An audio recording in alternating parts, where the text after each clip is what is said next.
Hello, everybody. Are we on? Yeah, cool. Okay.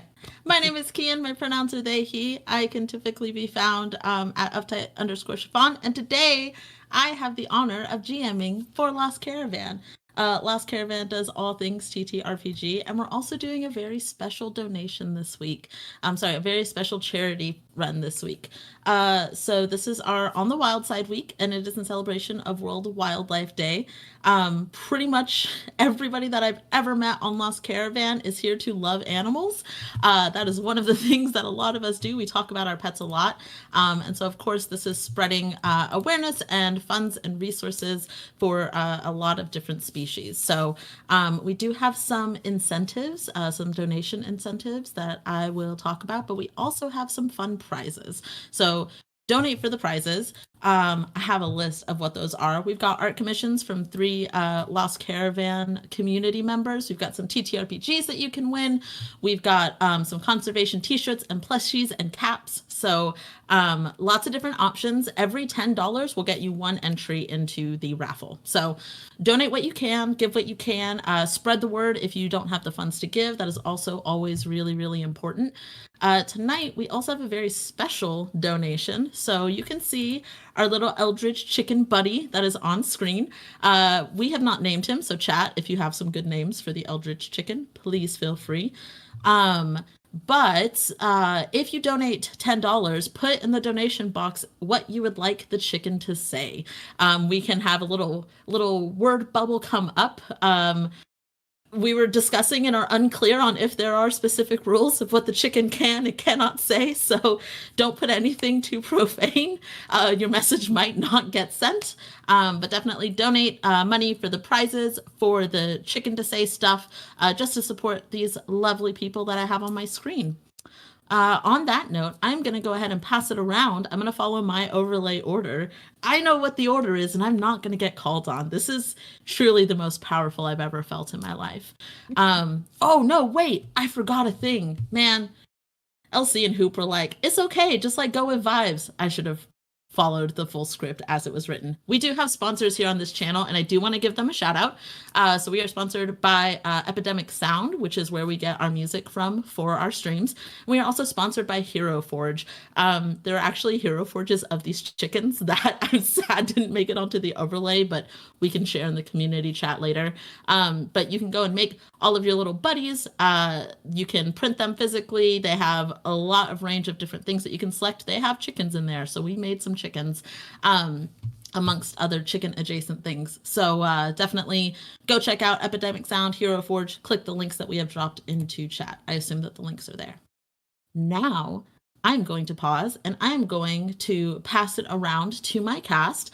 I'm going to ask them to introduce themselves and let us know what your chicken name is, or your chicken adjacent name, and what your eldritch traits are. What makes you powerful in something is wrong with the chickens. So I will pass it over to JT first. Me first. Hi, I'm JT. You can find me all over the internet at WeebGeet. My pronouns are they, them. Tonight, I will be playing a chicken nugget named Etrigan the Incomplete. Uh, Etrigan has tentacles at their disposal to move around with and can also talk to humans because doesn't every person want to talk to their chicken nuggets? I've never wanted to until you said it, and now I'm curious because chicken nuggets are made up of lots of different chickens, so I'm a little horrified of what the chickens might be saying. Or the chicken nuggets at the very least. I will pass it to Elsie next. You knew it was Go. coming. I didn't. I saw overlay order. Anyways, hi. I'm Elsie.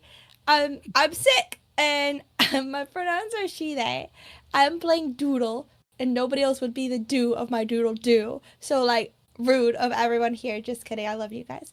I am playing a chicken. That's my chicken type, and is a fluffy chicken because I wanted it to be. And my eldritch traits are tentacles. And I also picked non Euclidean geometry. So I am just lassoing people and throwing them into time-space void where they'll probably cease to exist or see the light of the true horrors of the universe. Who knows? I sure don't. That's about it for me. I really don't know what else to say. Continue on to whoever you want to like torture next, I guess. I appreciate you, Elsie. I will pass it over to Steve now. I'm Steve, Tall Halfling on the socials, Tall Halfling RPG on Threads. I'm a little bit dazed being back here so soon. I was just here on Saturday playing some Cypher System Cyberpunk, or as we decided to call it, Cypherpunk. Tonight, though, I am playing Smudge the Duck. And yes, this is a gathering of chickens. But if you have ever personally met a duck, I wouldn't be brave enough to tell one that it was not invited. So here he is. Smudge has an eldritch trait called Scales, which in his case means that his wings are metallic. They can function as armor, or the edge can function as an edge.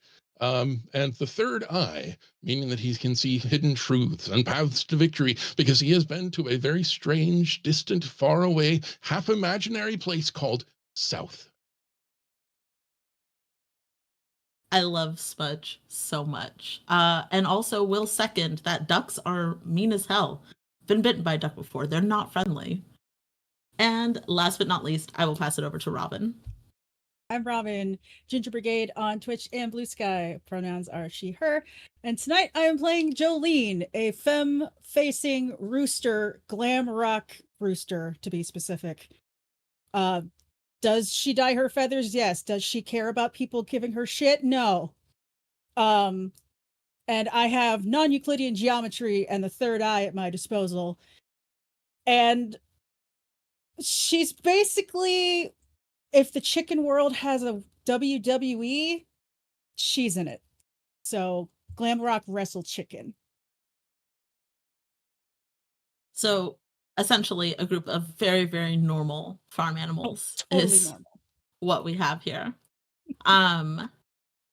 And of course, I am Kian. I am the chicken master for today's game. I'm super excited to be here. So without further ado, let's get started. Well, first of all, look at all these chickens. Look at all these chickens. Look at all these chickens. It's one of my favorite little videos. We find ourselves on the farm, which for all intents and purposes looks like a pretty normal farm. You've got your big white barn with the red doors and the red roof. You've got other farm animals around. And there's also a chicken coop. And when you go inside, it's a lot bigger on the inside than you would expect. And you see hordes of chickens, just all of them seemingly talking to each other. Humans, of course, would not be able to understand, but chickens can all understand each other. You hear them betting. You hear them talking about the races. You hear them talking about going on adventures. These are not just your typical chickens. But we do have some chickens missing from the coop. So we will start with Jolene. Robin, where is Jolene right now? What is she doing on the farm?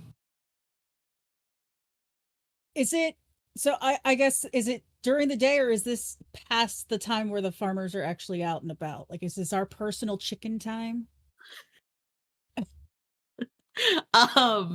We'll say that the farm is big enough that the farmers are still out and you can wander, but they're not around. So they are not in the area to oversee the chickens. They've gone to take care of different animals. They might have stepped away to go to the feed shop or things like that. But there are no farmers around. It is daytime still. Okay. So I guess at that point she's over with like the people making bets on like races and stuff and trying to drum up like, oh yeah, no, just bet on me tonight when we do, the wrestling fights. I'm gonna totally win and you're gonna win so much feed. Oh my gosh, you gotta bet on me, man. Do you feel like Jolene has a pretty strong fan base? I would say medium size fan base. Okay. So you've got a couple of chickens that are kind of just like, yeah, okay, there goes Jolene again. And then out of nowhere, this like 3 or 4 army of chickens, and I say army because they are coming in hot, just run in, crash through the group, and start chanting Jolene. These are your fans. They follow you to every single match. You recognize them. You know that they are your hype people. Yeah. But they're absolutely there to just get everybody ready. And you're sitting there and you're entertaining the crowd and you're talking about all of the cool shit you're going to do. And then you hear some chicken behind you, very, very somber, very controlled, that just says, Jolene, head of the farm would like to see you soon. And the chicken moves away. And you know that this is some important work. Not just everybody gets called to go see the head of the farm. Hey. And she turns back around to the groupies like, all right, stay awesome. I gotta go take care of some business. I will be back. And turns and goes towards wherever the head of rooster would be. One of the chickens absolutely swoons, like screams, throws the wing over their forehead as they fall. We will move on to the other actual chicken-esque chicken in this group. I'm struggling with words because I want to call you people. What is Doodle up to? What is Doodle up to? What that Doodle do? What that Doodle No, do, absolutely not. Where is Doodle? What is he doing in his spare time? Do we have like access to television? Through the farmer's house window if you don't get caught. Okay, so I would like to be watching through the farmer's house window, as JT would call it, the critically acclaimed film Chicken Little. And I would be right. If you say so, if you insist. And I would like to be out like I don't have human speech like Nugget does, but I think that I do. So I'm talking to myself against the window. Probably, actually, no, I'm talking to myself in the window at my reflection and noting I think it's another person, like a beta fish. And I'm just talking of all the inaccuracies scientifically in this movie. And there should be a point of order here, and that I don't really know what they're saying. I can't read, even if subtitles were on the television. It doesn't matter. I don't know science, and I don't know what the fuck humans do. So, like, I'm just making shit up, and it probably makes no sense, and the plot is gone. I'm making up my own plot of this movie, like when you watch a telenovela and you don't speak Spanish. And that's what I'm doing. You are rapid fire trying to keep up with whatever's going on screen, because I can't for the life of me recall anything about Chicken Little except that he wears a striped shirt and he's got glasses. We just had the rundown the other day. I forgot. Would you like I'm another sorry. recap? No, it's thank you. okay. We're here all night. No. Welcome everybody. Instead of playing Something Is Wrong with the Chickens, we are just going to talk about Chicken Little. Doodle, you are going rapid fire, trying to explain to yourself what is happening. And you are not even shocked by the fact that the chicken across from you is just saying the exact same things to you over and over. Totally normal, totally chill. And they're agreeing with me. Absolutely, because you're a genius. I'm so smart. You're the smartest chicken on this entire freaking farm. That's why I look so different. That's why my fur is so fluffy. It's full of knowledge. It's true. I just called it fur. They're feathers. Sorry. I don't have fur. I was right there with you. You hear a chicken come up behind you and just Doodle, hey Doodle, can I interrupt, Doodle? And clearly hesitant because they've caught you here before. The head hen wants to see you, head of the farm. You got stuff to do, Doodle. And they have popped their head to the side and they're staring at you through the reflection. Oh, okay.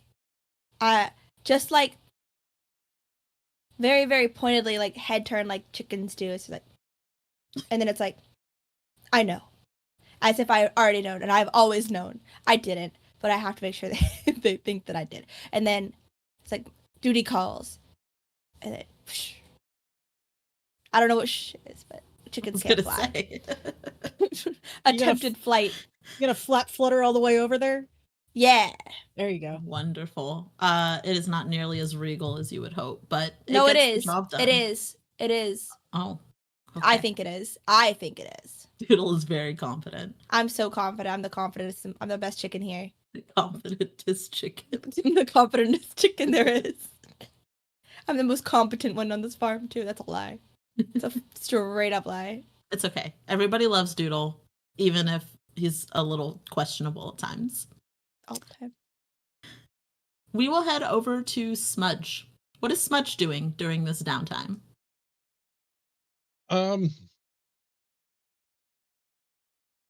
as the others are starting to gather, there is a sudden loud honking outside. If you look up, you can see a V of ducks flying over. As we have all been taught, one side is shorter than the other. Why? Because it has less ducks. But one of them comes swooping down and lands like he owns the place. Am I on time for the meeting? Chickens have scattered upon seeing Smudge, trying to give clear space for him to be able to blame land. him? And whispering to each other, is that Smudge? Is that the Smudge? And are kind of giving you a wide berth. He's used to this. They'll get over it. He takes a moment and shows off his armor. Hunts around for a moment, looking for anything shiny. Is disappointed to find chicken feed instead of breadcrumbs. He distinctly ordered breadcrumbs. But A chicken comes forward, has seen you around before, so is not shy like the other ones. Glad you could join us, Smudge. I know that the breadcrumbs aren't here. I promise we're working on that, but we have very important business for you and need you to go meet with Benedict. breadcrumbs are serious business, but very well, let's go. We'll lead you over. As you all are gathering, we'll get to our nugget friend. But as you all are gathering, you realize that the head hen of the farm likes to have these meetings just next to the dilapidated old farmhouse that nobody uses anymore. This is not nearly as regal or fancy as everybody had made it out to be, but that is for a specific reason.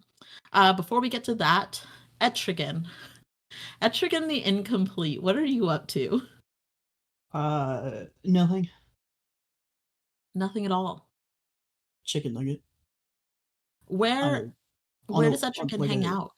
I imagine wherever the last person left them. We are not typically want to use our power lest it be extraneous or unnecessary for the sake of the collective. So Etrigan is just loose on a cow milking stool. A cow is probably staring at you, thinking real hard about a snack. It's never had chicken nuggets before. Might be nice. Many whispers in the cow's ears. Don't. You want naught of this collective. The cow shakes its head, turns quickly, tail starts flapping around. You have effectively disturbed Teresa the cow. And she turns her back on you, huffs something about weird fucking chicken nugget. And then a baby chick hops up, kind of hops the steps up on the stool, kind of cocks his head down at you. Are you Etrigan? Are you Etrigan the Incomplete? We are many. Etrigan, far too singular, but as for now form, Etrigan we are. They told me I wouldn't really understand what you were saying. I think that's why they sent me. I'm supposed to take you to a meeting with the head hen, but I don't really know how to hold you. Can you shimmy onto my back? Is that something that you're able to do? And we'll like kind of hold a wing down and try to like kind of like pops you on one side as though to like flip you to try to get you onto its wing. Two shadowy tendrils will sort of reach around and wrap underneath the chick's belly to secure Etrigan to the chick. Do you say anything when this happens? Rivers wind and split their course, and so too shall we go to our end. The chick is off. Just takes off. Does not want this mission anymore. Always wanted to be part of the inner circle of the farm, but this is too much. The others have all gathered when this chick comes sliding in, tumbling over itself, as chicks are wont to do, because they can't really run very well. So this Etrigan, you've fallen onto your back a couple of times because this chick has taken a tumble. Comes to a stop, tumps forward, rolls, kicks its legs out. The nugget's on my back and like tries to shake you off. Will you let this chick go? No, not yet. So all of you see this baby chick rolling around, trying desperately to thrash around so that Etrigan will let go.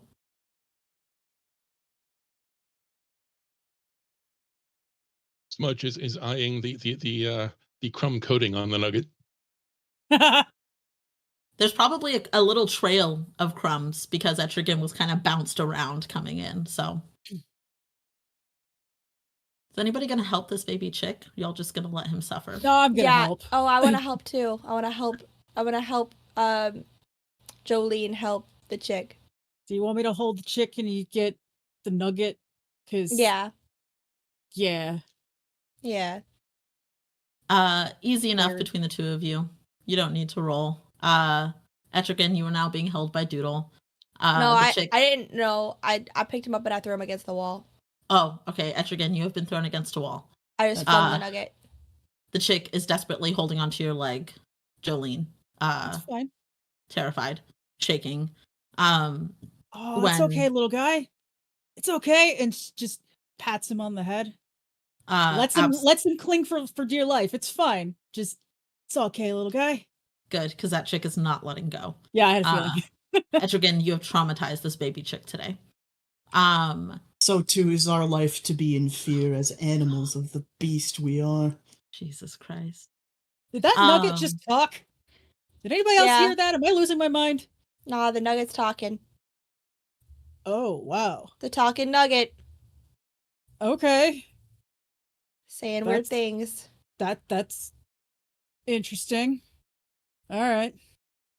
Do we Even know? in the Great South, I've never seen such a thing. Oh, I guess everybody. I think it's normal. I've seen like 15 talking nuggets. I haven't. This is the first one, but I say that I have. Doodle's trying real hard to play it off. Yeah, is it? Oh, this is so damn nuggets and their incomprehensible speech. I'm gonna look down at the chick who's probably still clinging to me and go, "Hey, hang on, guy." And I slide him in front of me, so I get him to let go of me, but I put him in front of me. I go, "That was a real brave thing you did. You did your job well." And she'll pull one of her dyed blue feathers out of her back and give him the feather. Like, "You did good, kid. Get out of here." Takes the feather and very tearfully wipes his eye, just, okay, I think I can do this again. Trots off, feather in hand, super excited. Feather in beak, probably super excited to show all of the other chicks on the farm. Yeah. And as the baby chick goes off, you hear a different hen kind of clear her throat. And you turn and you see Benedict, who is head hen of the farm. And Benedict has seen some years. This is a very old hen, questionably old. And as the four of you know, it's probably because of some weird eldritch bullshit. This hen should not still be alive, and yet here she is. And she looks at the four of you and nods and says, okay, yes. This is the group that we'll have to do. I know that you all have very important work. Stops and stares at Etrigan, knowing that you were just resting on a milk stool. I know that you have very important things that you all need to be doing, but this is more important than any of those. I have a task for all of you. Who here has been on a mission before for the head hen? Has Doodle actually, or is Doodle making it up? Making it up. Okay. Has anybody else? Do they think they've been on one? Smudge has been on missions, but not for the chickens here. Okay. I feel like Jolene maybe has done one, but it's been like a year and a half because muscle hasn't been needed, and she's like, no, I'm not the smart one. I'm the one who's gonna like beat the human in the leg or something while you run away. So but they haven't needed muscle in a while, so she's just like, whatever. But she's done one. Okay. Etrigan, have you done any missions before? Escape missions on the escaping half of the mission. Okay. Benedict will nod to you, Jolene, and says, I know that it's been quite a while since we've called on you, but all of the recon that we've been doing for the last year and a half has led to this, so I'm glad to have you back. Smudge, I know that you're very experienced, and I trust your leadership on this to get everybody in and out as best you can, and looks over to Doodle. Doodle, I believe in you. Of course. Everyone believes in me because I believe in myself. That's right. And the Jolene pats you on the head.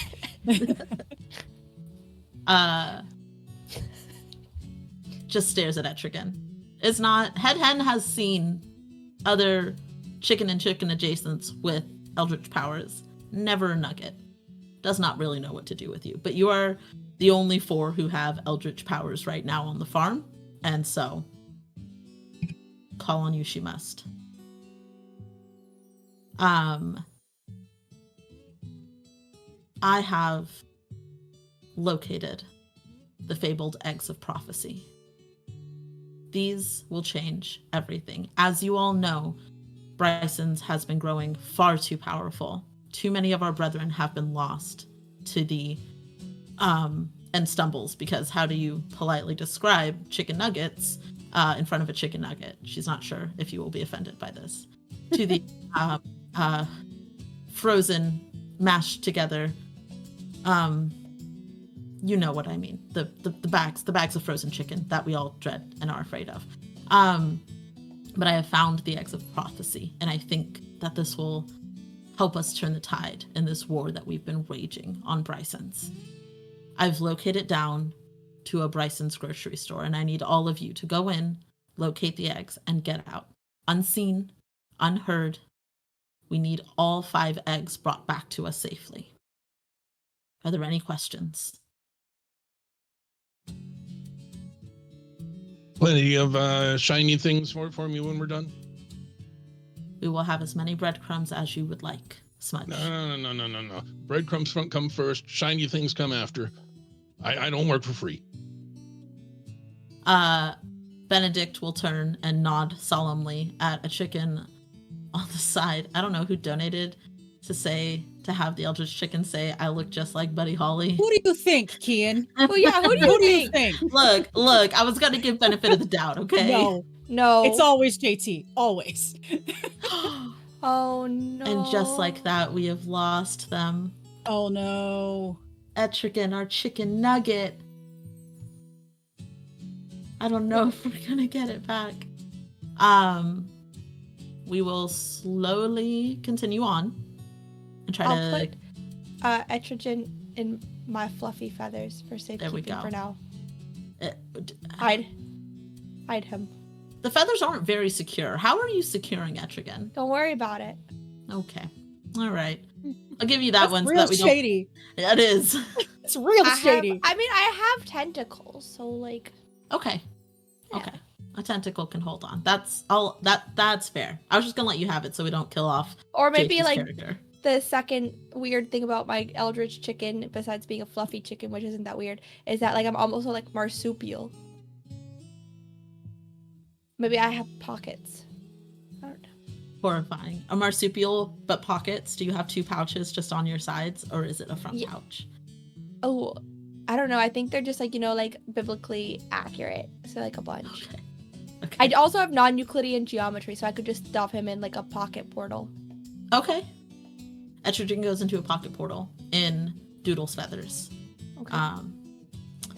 And Benedict looks over, doesn't question Etrigan disappearing, just, again, nugget, a little weird, wasn't quite sure how they were going to get to the grocery store anyway, but looks over at another chicken and nods solemnly, and that chicken will walk forward.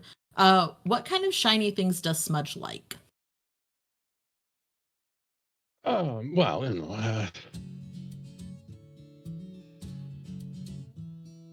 above game, as far as I know, ducks and chickens tend to like the same kinds of shiny things. So, anything from bottle caps to bits of stuff, things they definitely should not eat. Okay. This hen comes forward and drops down a sack that jingles, and you open it up, and it is old keys that they have collected from around the farm. Some of them are rusted, but you can tell that some of them have been very intentionally polished to shine clean and shine bright. That'll do. And Benedict says, we will work on polishing the rest of these for you before you get back. So long as all of the eggs are delivered. Of course. JT, I'm not sure if you're in. JT's not in audio yet, but we'll get them back onto the stream momentarily.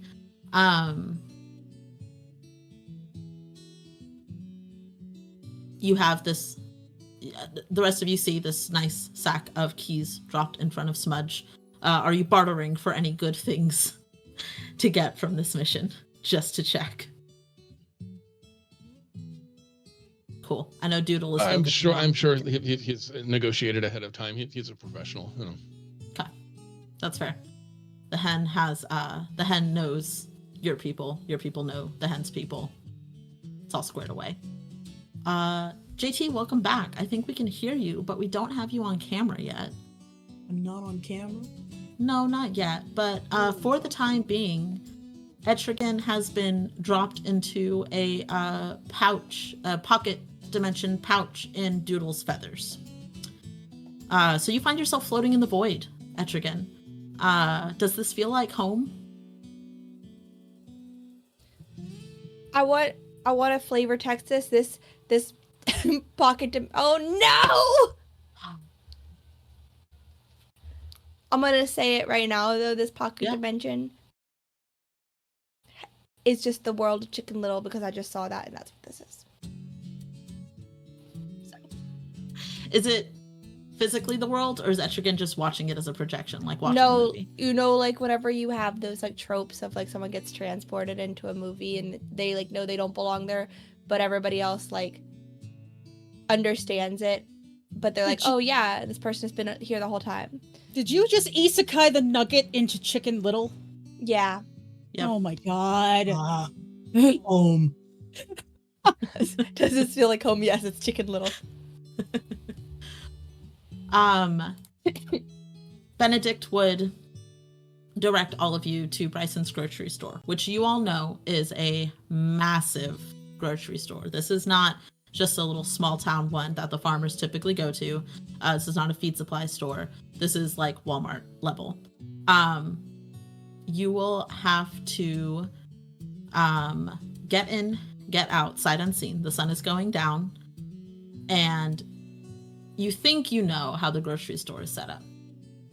But also, you know that Bryson's has been getting a little suspicious. There's been far too many feathers left behind when shit gets messed up at their grocery stores. Far too many sounds of animals clucking and making noises that they are like, something is going on. There is something wrong possibly with the chickens. So you know that there could also be other instruments or things to prevent you from getting to the fabled eggs of prophecy. Do you do anything to prepare before you head to Bryson's grocery store, knowing that there's a chance you might not make it out of this alive?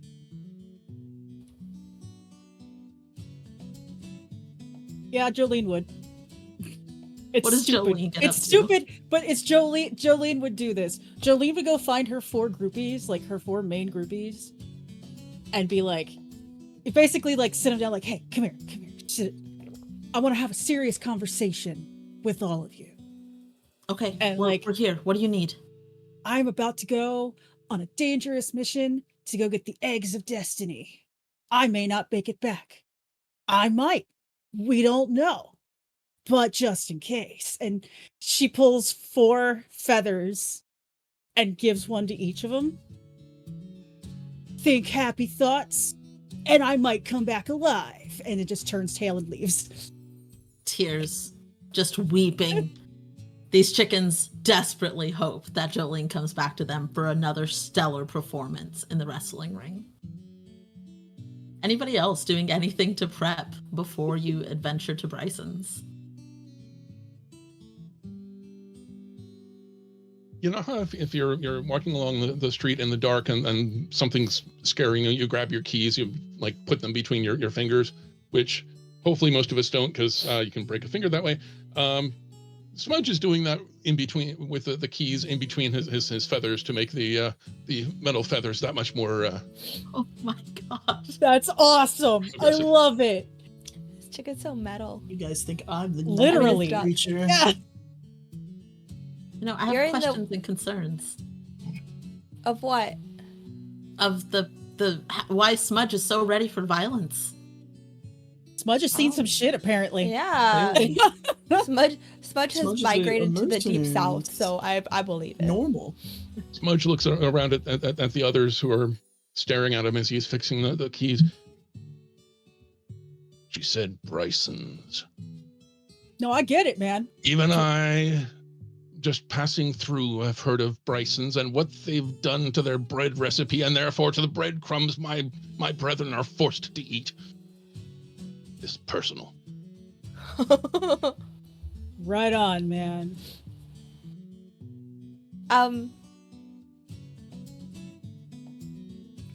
I want to just put a bunch of random shit into my pocket dimensions. I'll give I don't you know what. 3 random pieces of shit. 5. You get to pick 3. 5. This is 5, not a negotiation. 4. Why not? 3. Okay, 4. That's gonna make you enough of a threat to me. Are we taking Okay. Are we taking Etrigan out while you're putting things in? Well, it's a different pocket dimension. That Etrigan went to the chicken little dimension. This is the infinite. I don't know, infinite domain, if you will. The void. Yeah. The infinite domain. Okay. Okay. All right. Yeah. Do you want to decide what those are now, or do you want to decide later? I'll decide later. 3 random items. Oh god. I know. All right. It's gonna be a problem for me. Yeah. I don't know. No, It I has feel to like be. It has I to be feel- something you can find on a farm. why can't? Okay, fine. You can But find a lot of what- shit on the farm. Yeah, Yeah, you you can. could, but like an entire tractor. No, No. no, Not. pocket sized. The pockets don't expand from the outside, so it's got to be able to fit into a chicken's pocket. But that okay. It's like a Like, bag of holding. It only has such a large opening. Can I have like fertilizer and a bucket and with a lid and a lighter. You can have the lighter and fertilizer in a sippy cup with a lid. 'Cause that's Can I about all have- you can fit. Can I have a PVC pipe? No. Stop it. Okay. These are not my random items. We I don't was need just to. trying We don't need to put together a methane bomb. I see where you're going with that. Well, Lord. not yet, but I like the way this one's brain works. Huh? Shows promise. I was about to say, Kian, you really don't have to worry about me. My brain doesn't work right. I couldn't make anything smart, and then I made a. Yeah. Yeah, you did. What? buying large amounts of fertilizer is classic bomb behavior. I know that, but I don't Kian know was if like, we're allowed to be talking about it this much Alright. on Twitch. we're on a farm as a and I'm a joke, chicken. for It's legal literally not reasons. real. Twitch can't be like, wow, demonetize the channel because some chickens were talking about fertilizer on a farm. I jokingly Anyway, told Hoop that I was going to bring down LCRPG, and I don't actually want to do that. So, Okay, carry on. I'm done. Etrigan, are you just hanging out in Chicken Little? You trying to get out of the void? No. So too do I return to the void, where I was born, where I was sent in Bryson's, and where I shall remain forever days. Okay. Etrigan is Lips. absolutely. Actually, no. You probably hear singing from the pocket, Doodle. I don't know that Doodle would know where it's coming from, but you do hear the singing. I sing with it. It's Bare Naked Ladies, by the way, everybody. I've never listened Chicken to a Little damn song. soundtrack. God damn it. Doodle watches TV. She knows that there's theme music when you're going out on a mission. Makes sense Yeah, to but me. the only thing that I remember is Life is a Highway because Cars is my favorite movie. Doodles or Elsie's? What the fuck? Doodles. I fucking hate Cars. Valid question. Elsie's Worst thing- favorite movie is Cars 2, everybody. No, it's Cars 3 because Lightning McQueen dies.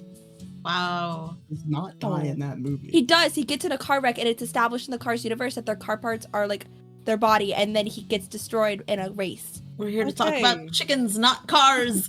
It's a Pixar adjacent movie. But Chicken Little's not Pixar. Never mind. Continue. Preparations made. You all are directed over to Bryson's.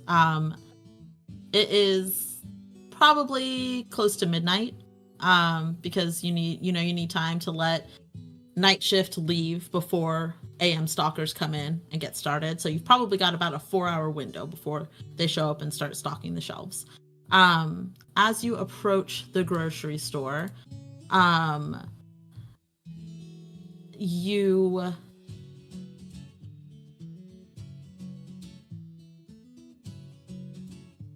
trying to think of how we're going to go about this. As you approach the grocery store, you start to hear some sounds. And these are relatively familiar sounds because you've been on a farm. You all know what herding dogs sound like. And you hear dogs, and you take a peek over. We'll say you come over like a little hill, and all of you are kind of keeping to the shadows, laying low. And you see dogs patrolling the front of the grocery store. And it's this massive grocery store. All of the parking lot lights are on. It's awful fluorescence. I give everybody headaches. It's terrible. You can hear the buzzing of the lights already. But you see these dogs. Clearly too many dogs for you to sneak by, at least easily. What do you all do?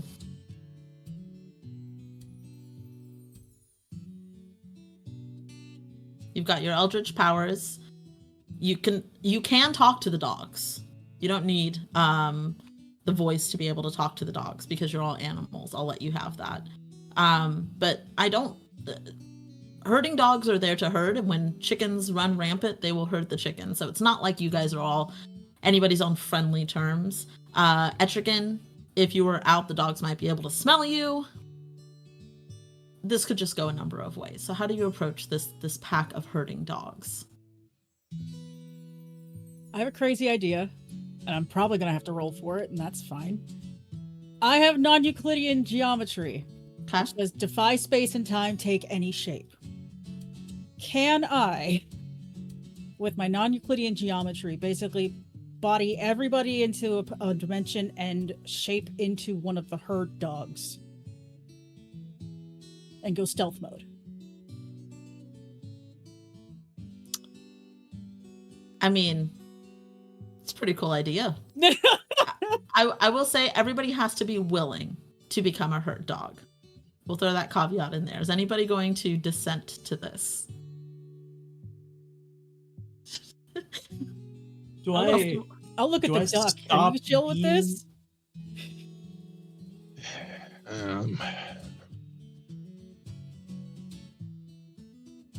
Nobody here but us chickens. It's fine.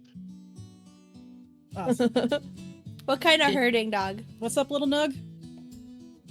Do I have to come out of pocket dimension?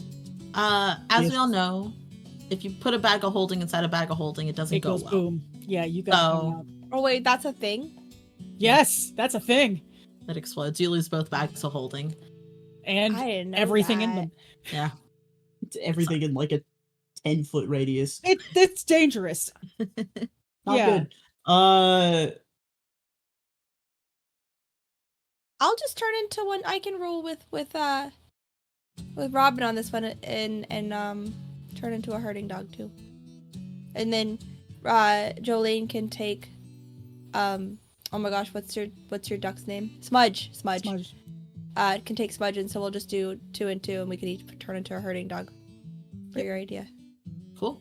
And then we don't have to Etrigan. worry about going boom. Etrigan comes out of the pocket. Still has to. No, wait. I thought the pocket was so that we could both turn into the herding dog. Sure. Because I don't- that was Physics is magic to me, so. I'll yeah, allow they're the it. same It's- thing. They are the same thing. So both of you get to roll. Is either of you going to try and use your special quirk? You can implement this however Yeah. you would like. I want to be fast. I'd say mine's loud, so no. Okay, This good call. is the Good call. opposite of what I want loud for, so no. Are you going? How does fast? I work would for like. this? I want to herd the herding dogs. Because that's what Okay. herding dogs do. So we will have a roll where you interact with the dogs. Okay. So we'll hold on to fast for that one. Okay. And I will say that if this goes successful and everybody merges, you will have powers. Both of y'all will have access to your powers, even though you're merging with the other. So go ahead, Elsie and Robin. You can roll. Roll 3 dice. You want a mix of highs and lows. Roll 3d6. Oh. 2 1s and a 4. Okay, that's a success. Okay, cool. Whoa. Elsie, Double's bad in this game, no, right? doubles No. are fine. What was doubles bad in? It was something. Oh, it was demigods. I rolled 3 3s. Okay.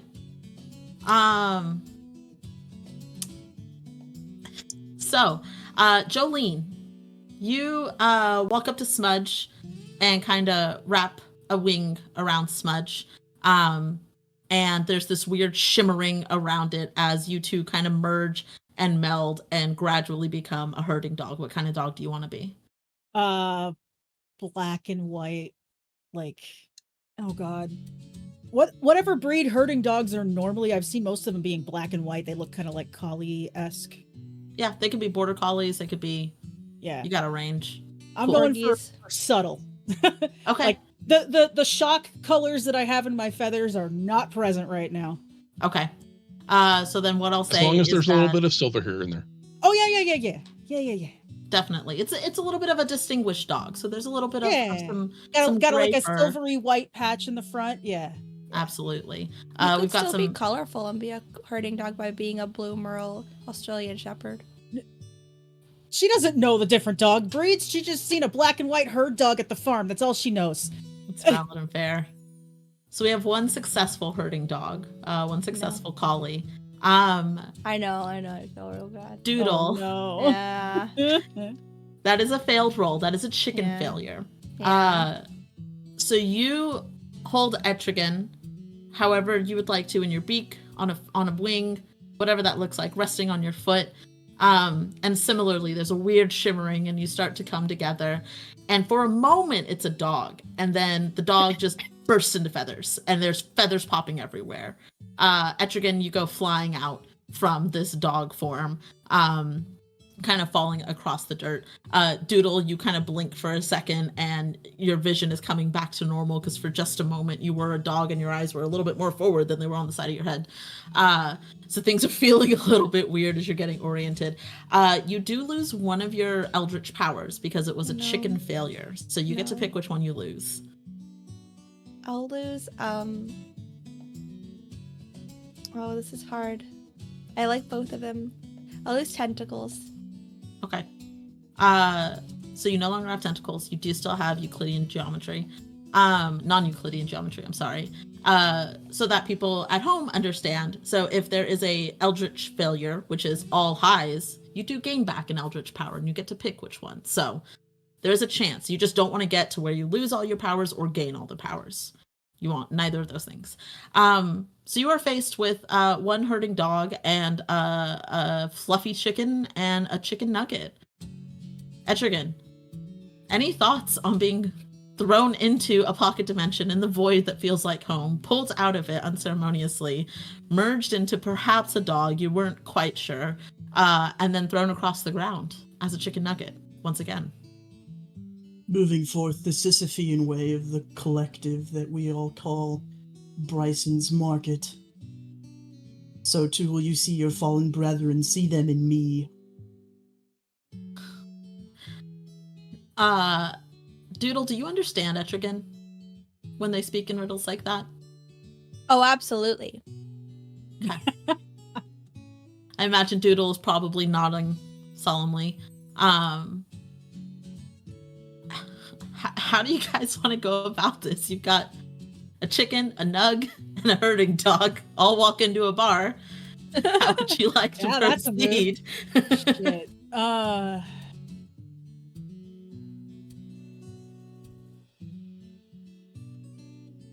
I mean, I could easily carry the nugget. That's not a problem. The chicken's a problem, so Doodle's gonna be a problem. I will say the glimmering, the magic.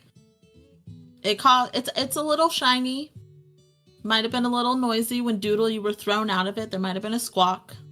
So likely the dogs are alerted that something is on. You've heard the walking stop and they're kind of scanning and waiting. Why don't we go see if we can lead them away and let these two make their way in? Okay, we can try that. Cool.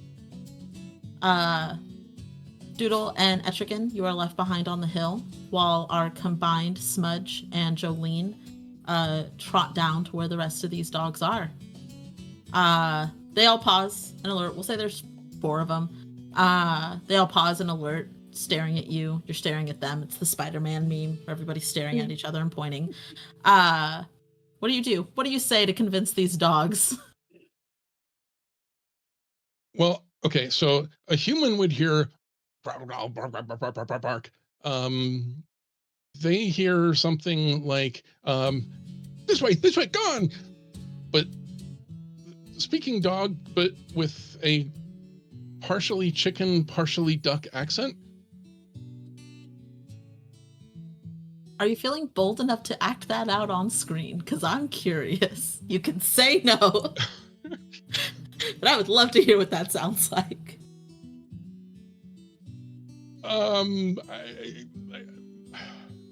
Bold enough, yes. Any idea what that actually sounds like? Fair and valid. Yeah.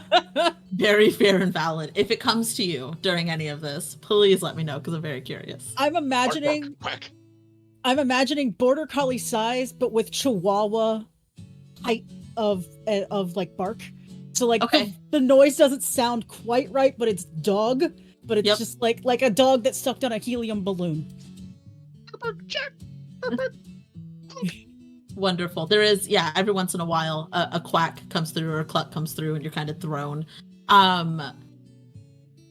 One of you can roll. Both of you can roll if you want, but then both of you risk losing a power. But somebody roll to see if these dogs believe you. And you can use your chicken type, your special quirk, if you would like. Either of you can. I mean, if we're trying to play distraction, my quirk loud would definitely come into play now. Because I'm trying to hold attention. That's my argument. Arguably, my quirk is mean, which seems appropriate for a duck. I kind of feel like role playing a dog, a guard dog, kind of calls on that as well. So sure. So both of you get to roll 4d6. You can, if both of you succeed, it's a success. If one of you succeeds, it's a success, but the other person still will lose a trait or gain a trait, depending. But both y'all can roll. I guess I'm doing one of the weird dice in my bag. That's fine. 2 2s, a 6, and a 1. So I'm good. Wonderful.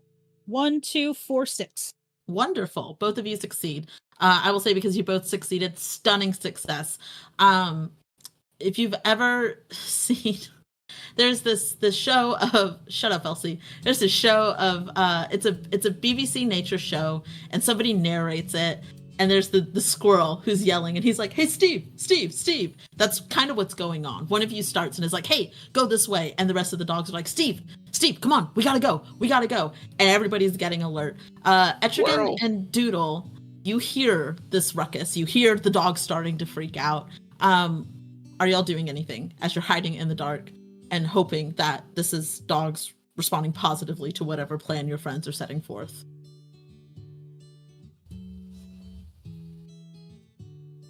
Let's go. It worked. Etrigan, without saying anything, will push themselves onto their side with their tentacles and then begin to roll just as quickly as they can. Yes. So, like, the funny thing is, JT, was I was about to ask if the movement, before you started describing the tentacles, I was going to ask if the movement of Etrigan, whatever, one of those, is like the tire from rubber.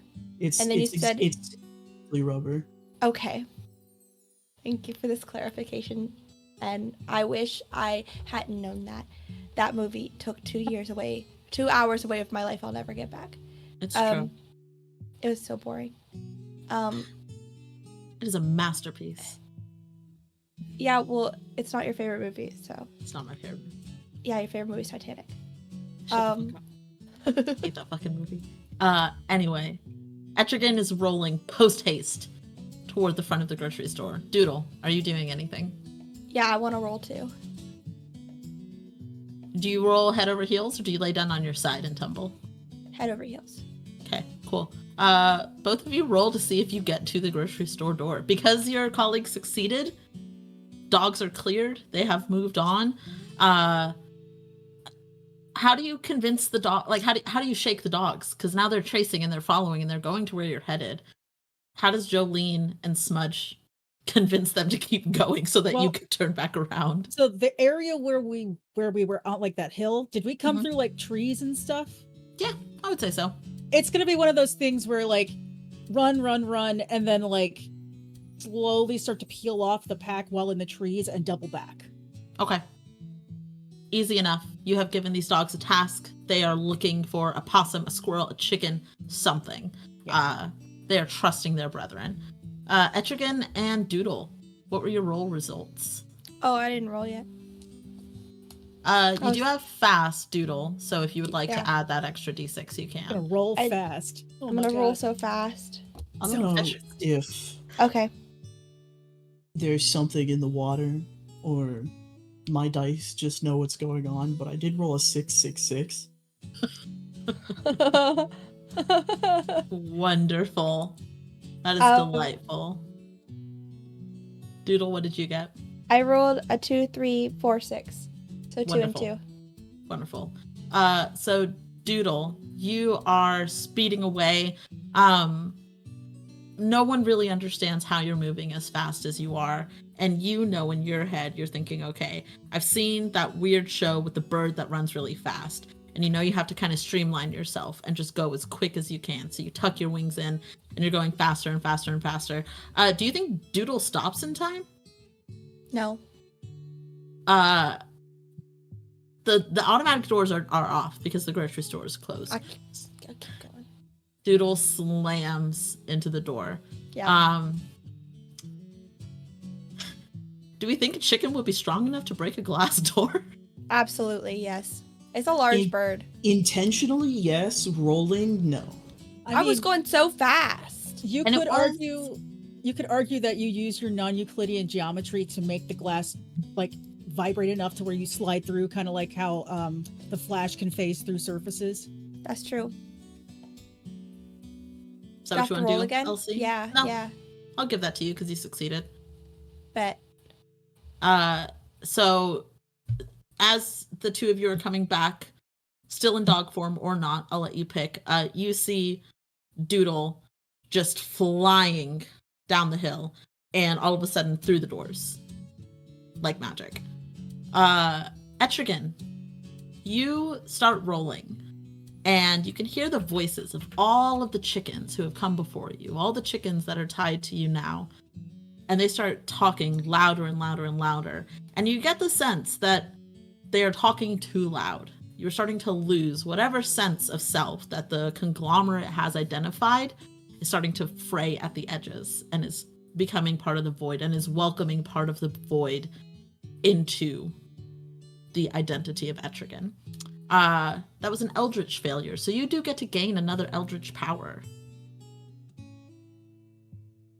I think you're muted. Maybe. Yeah. No, you're not. Go ahead.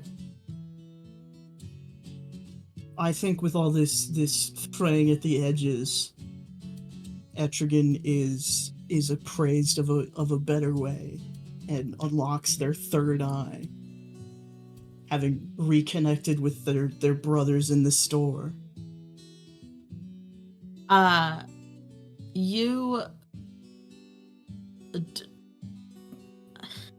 You slam into the door, and then you definitely don't break the glass. You're a chicken nugget. I don't imagine that you feel like you were going fast enough to slice through the glass, unless you have a good argument for it. I'll give that to you. No, I don't. Okay. I didn't think so.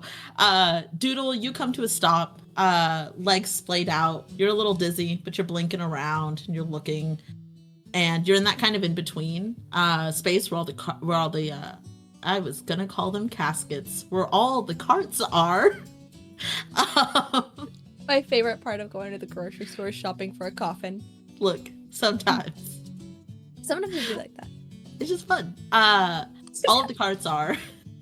You are surrounded by carts. The lights in this portion are off, but you have made it through to the other side. Smudge and Jolene, you come up, and Etrigan is laying down on the ground. You think maybe they're on their back, maybe they're face up. You're not quite sure. Hard to tell with Etrigan. You can see tendrils kind of coming out from them because this new power has been found, Etrigan, and it's a little hard to contain the eldritch powers right now. What would the two of you like to do as you come upon the scene? Well, we established that a chicken does not have the body mass to smash through a door. A large dog, on the other hand? Yeah. I think so. If you're, with some speed, you could probably do it. Oh, I'm probably still booking it full bore from turning around, so yeah.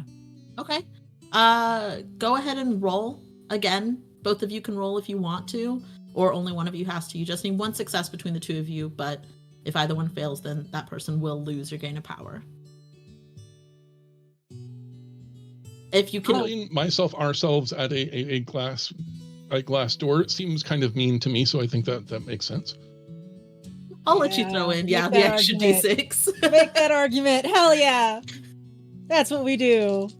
So yeah, go ahead 1, and roll 3, 4, and 6. Awesome. 2, 5, 2. Wonderful. Okay, both these succeed. Etrigan, you're laying down, you're thinking about the void and about these new powers, and all of a sudden there's the sound of shattering glass as it rains down around you. As Smudge and Jolene combined come sailing through this door. Doodle, you hear this. Glass is exploding. Very quickly after that, you all would start to hear the beep of an alarm. As this is happening. Etrigan is still laying. Etrigan, are you getting up? Are you just enjoying your moment? What are you doing? Much like the fracturing identity that we possess, so to have fractured the doors and the barrier to our salvation, and Etrigan will get up and tentacle hop their way into the door.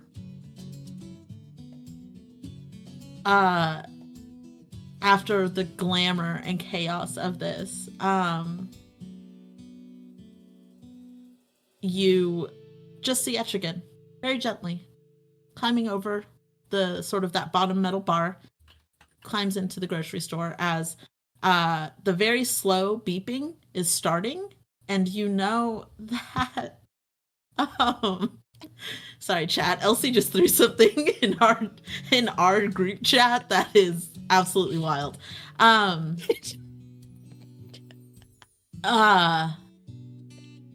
the beeping is starting, and you know that it's going to be slow for probably about a minute, and then it's going to get into that awful shrill sound.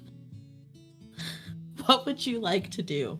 How is this group of eldritch beings going to address this alarm that could call the police, well, at the very least alert Bryson that something is going on at this grocery store? Can I call on the knowledge of the Grand Collective to see if there's a way to shut the alarm off from here? That is to say, specifically use the third eye ability. Yeah. I think that would be fair. Is anybody else doing anything while Etrigan is standing up and kind of zoning in and seems to go very still? That was going to be my idea too, using third eye to like see what the code is that the humans typed so we can type it and stop it. I'm assuming that's where Etrigan's going with that. Like I can see that even though he's only they're only a chicken nugget, I can see like I can feel the concentration, so I'll let Etrigan do his thing. I imagine they actually float just a little bit when they use third eye. Like they sort of hover and begin to rotate. Like that one as meme. On a rotisserie, it's cute. Rotisserie. Etrigan, you can go ahead and roll. Are you using your special quirk of crispy in any way? Can I be one hundo with you, boss? I don't know how I'm gonna spin crispy ever. Can I be one hundo with you? I need you to do it at least once. I just want to. Okay, what does let's it mean? think here. You don't What have if to do you it right just, now. No, hold on. I can Harness do the power of this. the grimace shake. Oh God, no. Etrigan is Please a no. chicken nugget, and those are crispy. Security camera footage, also crispy in a different way. That's my spin. I can see an argument for it, but that's me. I'm weird. You overheat the film footage. That's all I got. That's my pitch. I love Can you. I offer you something? Yeah, go ahead. Go ahead, because I wasn't gonna let that one slide. So if we've agreed that our chicken nugget friend has breadcrumbs, presumably you've got a little bit of grease which you could smear on the lens. And you're using your crispiness to Okay. That is a much better sell. I appreciate that. I rolled a 1, followed by a 5, a 6, and a 4. Okay. A success. You see in your third eye trails kind of start to light up in front of you, and they're trails of footsteps and of handprints and dogs, probably because people bring their dogs into the grocery store, at least they do here in Austin. And you're kind of following all of these, and then the rest of you would see these tendrils start to snake out. And Etrigan, you are alerted to a specific path that leads you to the alarm. What is that what the buttons? What do you call it? The keypad. That's a word. It leads you to the keypad. You know that this is inside that next set of doors to the left. You know it's human height, so probably about 4 or 5 feet up off the ground. You know that the code is a very, very long one because it spells out "get clucked up." How are you going to get to this? Let's see. I watched one of you try to transform and the other of you successfully transform. So I think a tentacle whips out from Etrigan and latches onto Jolene. And Etrigan becomes sort of like a almost like a collar piece. Like a dog collar with him in the front? With Etrigan is like the little bedazzlement on the collar. And Etrigan will just begin eldritchly whispering directions to you. Do you shatter? I assume that y'all are both still in dog form. Oh yeah, I didn't drop it yet. Okay. Do you shatter the next set of glass doors, because it's got that 2 sets of sliding doors? Do you shatter the next ones? Are you gonna try to pry them open? You know you're on limited time. You've done damage already. How do y'all want to go about getting past the second set of doors? There are carts. So, has anyone ever seen the Oscar-nominated movie Toy Story 2? Yeah. You know when they're at Al's Toy Barn and Yeah. they have to jump? I want to do that. The doors are off, Elsie. Not the second ones. It's I not don't- off. I just have to get the lock They unlocked. lock. I just have to. Yeah, they lock and shut the. Do they turn lock the doors second off in one? stores. As a Yeah. person who worked in a supermarket, at least ours did not. Oh, The outdoor ones, but not the indoor ones. so that I will say critically that acclaimed that is movie, true. Toy You Story are 2. and Robin, you are the expert here, so I will defer to Robin. The doors are not locked. It's my store did it. I don't know. Like it's That's valid and fair. experience. I don't know. So I just want to hop Okay. and try to activate the sensor. How high can a chicken jump? They can flutter really high. They just can't fly. Do you think you can flutter about 3 feet? The average jumping height for chickens typically ranges between 4 to 6 feet, but individual abilities can vary. Do you Well, then think I clearly Doodle? can jump 8. Do you think Doodle can actually do that, or is Doodle Yes. just boasting? No, this time, yeah. Okay. You don't have to roll then. 100%. I'll let you have that. That's fair. Doodle has to have at least one skill, and it could be super high jumps. I think Well, yeah, so. Doodle has to jump sometimes to see the TV because That's Exactly. I'll be That is flying up there very to get on true. the ledge. Yeah. Yep. Okay. Okay. Doodle, you hop over as Etrigan has latched themselves on as a collar to Border Collie Smudge and Jolene, and y'all are thinking and you're looking at everything, and Doodle just hops over, and do chickens jump from a standstill? I probably Yeah. should have done more chicken research before this. I've don't only think seen so. I like think- a handful of chickens. I think making up your own chicken lore is the way to go with this. I appreciate that. Thank you, Yeah. Elsie. To anybody who actually knows chickens, heck, I know that you're a bird person. I'm really, really sorry of disrespecting chickens like this. You hop over and you kind of like hop on one foot and hold it, and then hop on the other foot for the next step, and you get yourself a little running start, and you flutter. And the three of you watch as Doodle, who just shot through glass from the first door, flutters enough that the sensor picks up. The doors slide open. I trust Etrigan that you are shuffling and guiding over to where the alarm system is. Yeah, there's a sort of almost like forceful tug anytime a turn would need to be made. So you're ratatouilleing me. Okay. No, it's more like I've turned myself into a set of reins. Okay. I think that still counts as ratatouille. It's still ratatouilleing me. he had the little hair. You had the hair. Yeah. Remy I had feel to, like- yeah. Or We have possibly to- everything everywhere all at once. Yeah. It's a subtle That's difference. There we go. That's true.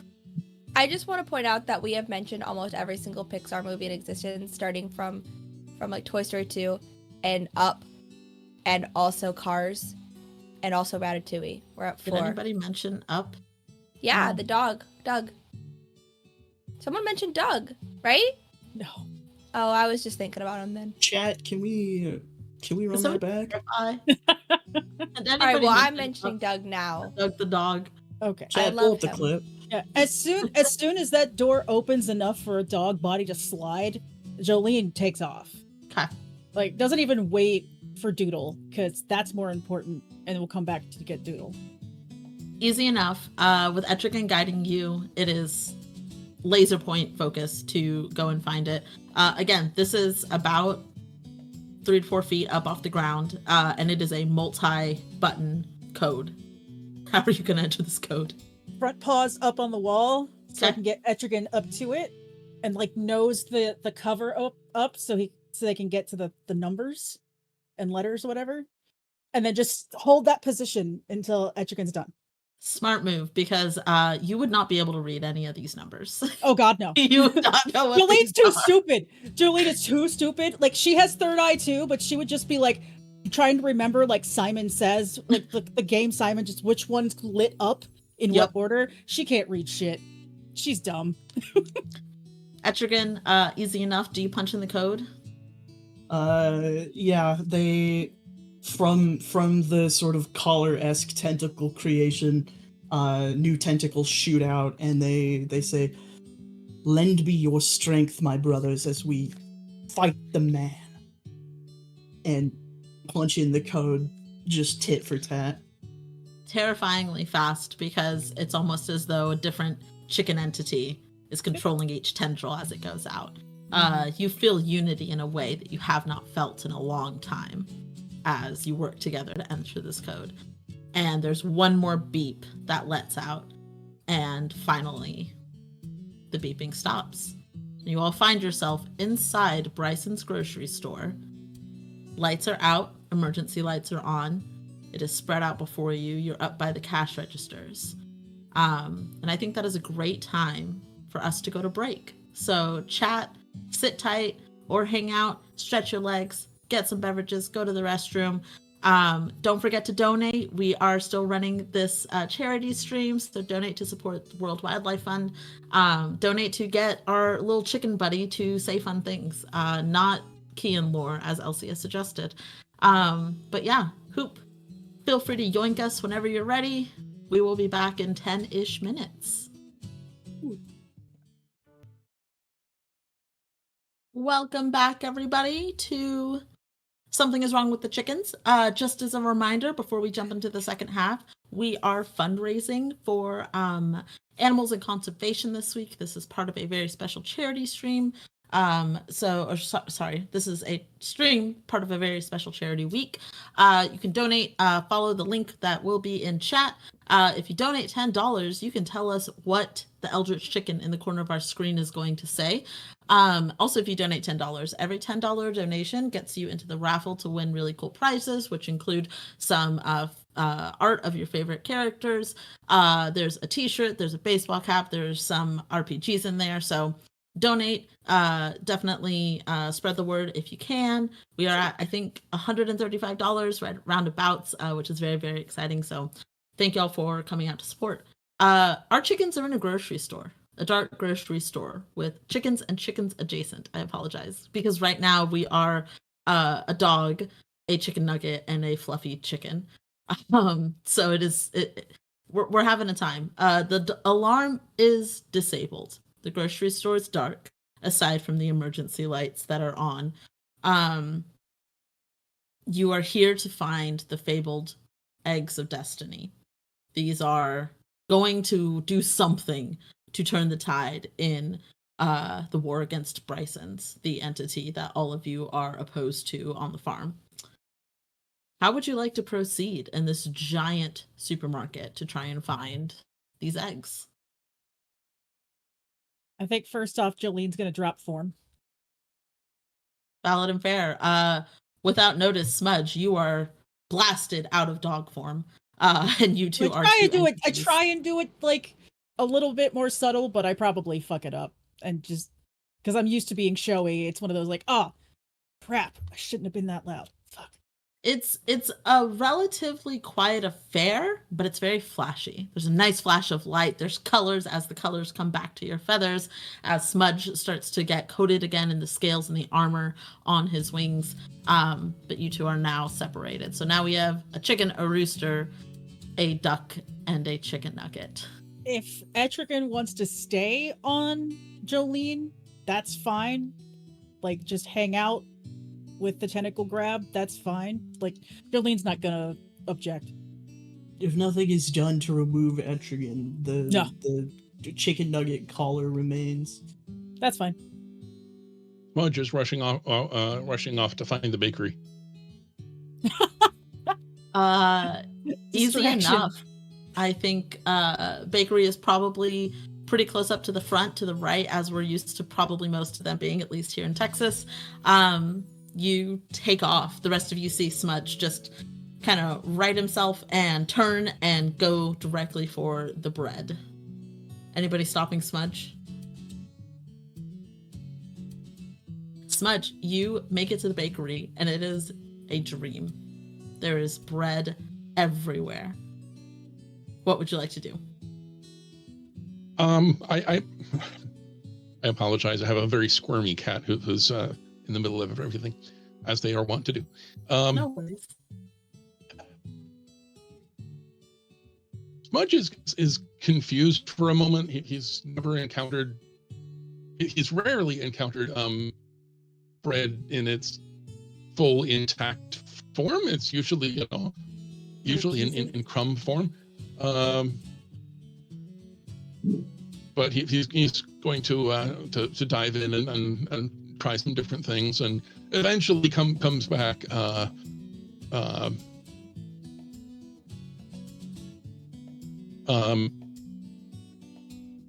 You know how when you get like a bag of like hamburger rolls that they're all like attached to each other? Mhm. He's nibbling on one of them and dragging the other 5 behind him. So we find these eggs.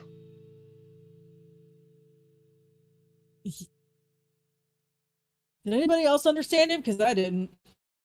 To translate, so should we find these eggs? Oh no, out of character. I get it. Jolene wouldn't Okay. have understood a fucking thing. Smudge comes back bearing bread.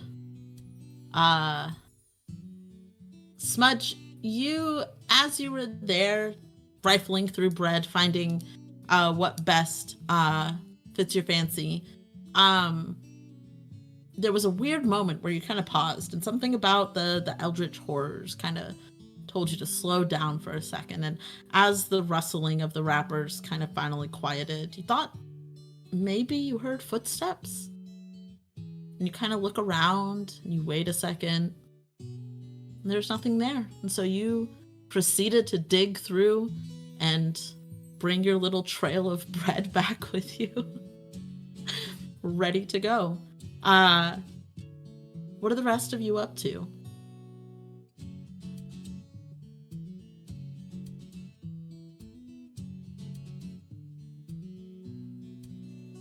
So, anybody know where we're supposed to go?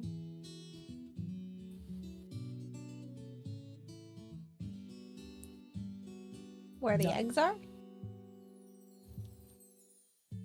Were we given? We weren't given any detail. Just that tonight's the night to go after them. Yep. And just which Oh, grocery boy. store you needed to be in, but that's Oh, all you boy. got. All right.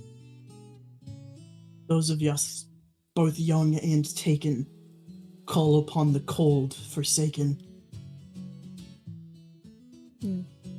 Agreed. I don't know what the fuck you're saying. So you wanna go to the frozen food aisle? Frozen, perhaps, are fallen, not so much are young. Okay. Only kept cold as to quiet their rebellious impulses, but all the same, they are there. Farm fresh. Eggs. Oh! Dairy aisle. Got it. And Jolene will... I'm going to guess that if there's not like a little paper map that like new customers can use, there's probably some kind of like map underneath like a plexiglass piece at this counter at the front. Yeah. Okay. Can you read it? No, probably not. But it's got colors, right? Colors and shapes. Colors It does and have pictures. colors and shapes, yeah. It's got Okay. some rectangles, and the rectangles tend to be arranged, it seems, Right. in rows. You can see that there is a cluster of rectangles, a wide walkway, another cluster, and the same thing is repeated in the back. And there's a U shape around the edge. You can see where the entrance is indicated, so you know where you came from, so you're facing the rest of the store. Does it have any like playful decoration of like a bread loaf for the bread aisle in the bakery, and like a ham hock for the butchery, and like things like that? So you look down, and there is the bread at the front, and there is I don't know that Jolene would know this, but there's pills on the other side for the pharmacy. They look all like of feed. Okay, cool. valid. All of the other symbols have for some reason been scratched out. Okay. Best guess that you can tell. maybe toward the back of the store. Probably not right up here at the front. Probably somewhere in the back, but you're not quite sure if it's on the left or right side. Well, Etrigan's at my neck, so they would be able to see what I'm looking at too. So if Etrigan can read, so here's the thing, right? I have never assumed that Etrigan could see. The third eye is merely a guidance of sorts. As a blind force user, Etrigan is a chicken nugget, and for all intents and purposes, I do not have eyes. okay. The But third what if- is the first. All right. But what if you did? And I'm going to ask Kian if I can allow Etrigan to use my eyes, because he's already attached to me. Because I have non-Euclidean geometry, Mm-hmm. and he has tentacles. We can And make this work. Like the a two freaking like don't- nerve ending system thing. The two don't typically equal eyes, but Etrigan, you have other powers. You have third eye and tentacles. Do you have a third thing? I do. I have the voice of the other. Yeah, he can talk to Uh, adults and humans.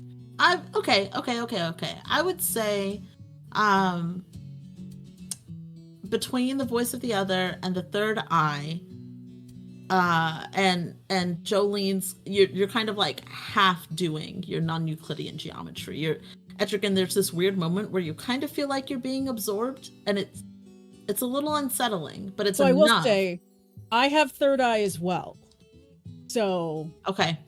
we could technically tie it together. So what I'm picturing now is that Jolene is focusing and trying to combine with Etrigan, and Etrigan, you feel yourself kind of being absorbed, and for the first time your eyes are kind of blinking, but you don't really know what that means. It's just kind of flashes of images, but you've never seen images before. It's very strange. And partway through this, Jolene, you realize that the third eye is probably what is helping Etrigan read and observe. Mhm. And you can do this as well. But you're committed. You are You know, absorbing the chicken I'm- nugget. Yeah, I You was committed to are- helping him. I don't care about Yep. being smart. I'm just Yep. yeah. You are committed to helping the chicken nugget. And so there's a brief moment where you're like, could I? But Etrigan, you're already in it. Etrigan, you probably see like what looks like kind of like a handprint, like a fingerprint. Somebody would point to the spot on the map and then would point to a specific area on the store. You get the sense that dairy, eggs, things like that are going to be kind of in the back left of the store. Not quite sure exactly where, but you have a general sense that you don't need to, that's where you should focus your efforts.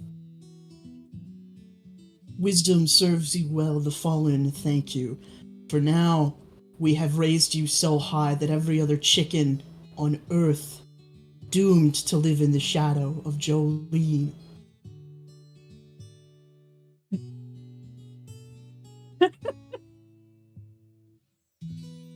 I had this weird image in my head, and I don't want it doesn't have to be, but my brain for some reason went biblically accurate angel chicken as we were doing this meld. Like too many eyes. Doodle and Smudge, you're kind of standing back, and one of you on one side sees an eye open, and one of you on the other side sees an eye open. And you kind of, there's a moment where you're just like, that's not where that should be.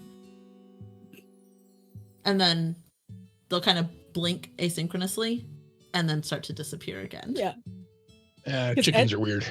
Etrigan's a part of a whole, so many entities equals many eyes. It is very true. It is very true. You slowly kind of separate. Etrigan, you're still on the chicken nugget collar. But you have a general sense that you should probably head to the back left of this grocery store to find the fabled eggs of prophecy. Hopefully. You at least know the eggs are over there. Generally, eggs that people would buy are going to be in that general corner.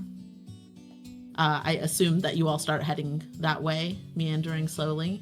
I look over at Smudge. How much of the bread has he eaten by this point? He is smart enough not to make himself sick. It takes a great deal of willpower, which not all of his people possess, but he's on the job.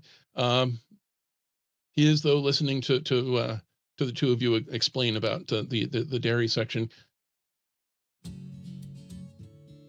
In all my travels, even to the fabled South, I have never understood why these humans insist on putting chicken eggs and cow milk in the same place. They have nothing to do with one another. And then he follows along. He also mentions at some point that he thought he heard heard footsteps, but only for a moment, and then they were gone. So we should be on our guard, but he doesn't know that anything's here. Are you sure it wasn't your feet going flap against the floor? You're a little bit louder than us because you got the webs.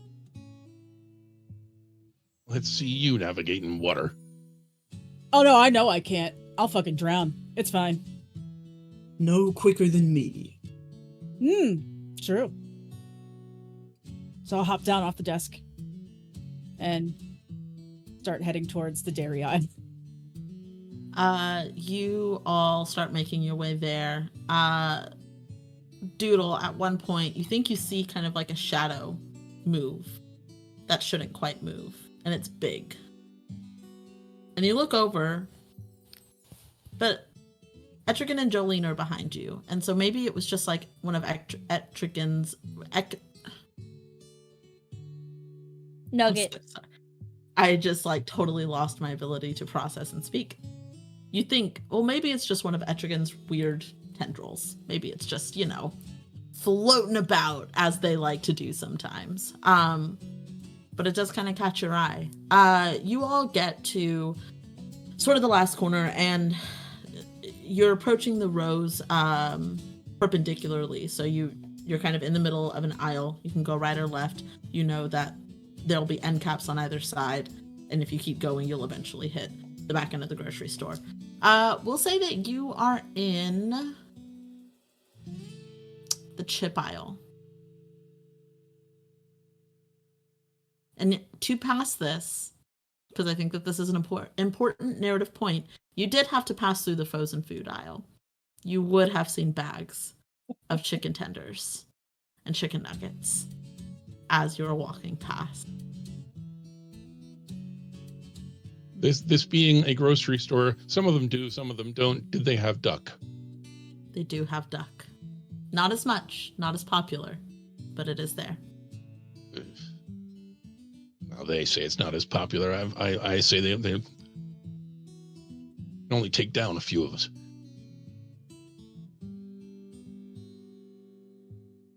What power do I have left? I still have non-Euclidean geometry. Is there any way to use defy space and time or something to cut the power on these freezers? I want to lay my brethren to rest one last time. I'm not smart enough to tell you if non-Euclidean geometry could do it, but as a chicken, your chicken behaviors are cluck, gobble, crunch, peck, and quack.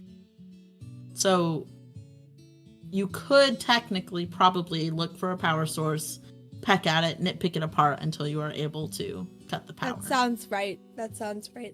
I want to do that. Okay.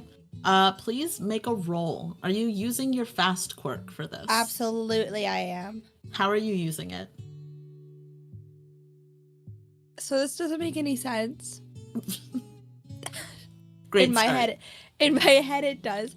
But you remember that meme? It's like, how fast would you have to slap a raw chicken breast to cook it? No. Oh God. Like that, but with Pain. peck to get through the cord. So This is a very intense, super-powered peck. So yeah, you go exactly. either that, or you could be like a woodpecker and just be really fast about it. That's yeah. But the only way my brain would quantify or be able to collectively relay this thought process was to reference that meme, and I don't know why.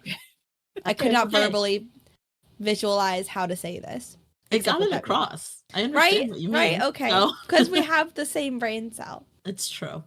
Okay. Okay, go ahead and roll 4d6. Okay. I'm going to send them to whatever Elysium these chickens belong to. That's a 5, 6, 1, and 3, so 2 and 2. Wonderful. You all would watch as Doodle rears up and comes down with a crack. And somehow, Doodle, you knew exactly which wire to cut. Because you don't know what any of these do. I saw it on Bird MacGyver. On Bird MacGyver. Bird Why are MacGyver taught humans you. watching Bird MacGyver? It's They'll just watch MacGyver, but I anything. pretend they're a bird. Okay. You fully embrace and become Bird MacGyver in that moment. And you crack the wire, and those like weird little backlights that freezers have, it just starts shutting down one by one by one as this aisle gets darker and darker and darker. And I imagine that you all would kind of turn and see what is going on. And it gets dark, and at the end of the aisle, you see the silhouette of a human Oh shit, Looking. that's scary. I don't like that. down the aisle at all of you. What do? They're not moving, but they're clearly facing you. You can't make out any features.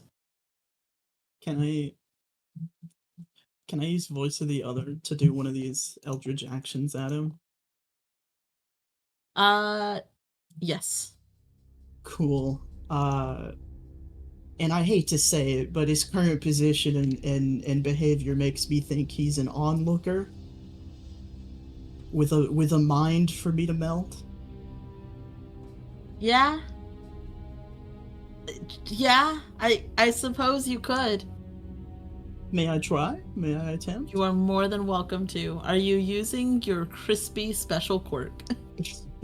I feel like I kind of have to, right? Like, I'm gonna show Oh, him no. all of the Earth's great truths of being Oh, a chicken God. nugget, and I'm going to send him there myself. All of the crispy gospel. All of my crispy gospel. Go ahead and roll 4d6. I don't know if I want you to succeed or fail on this. I'm gonna be honest.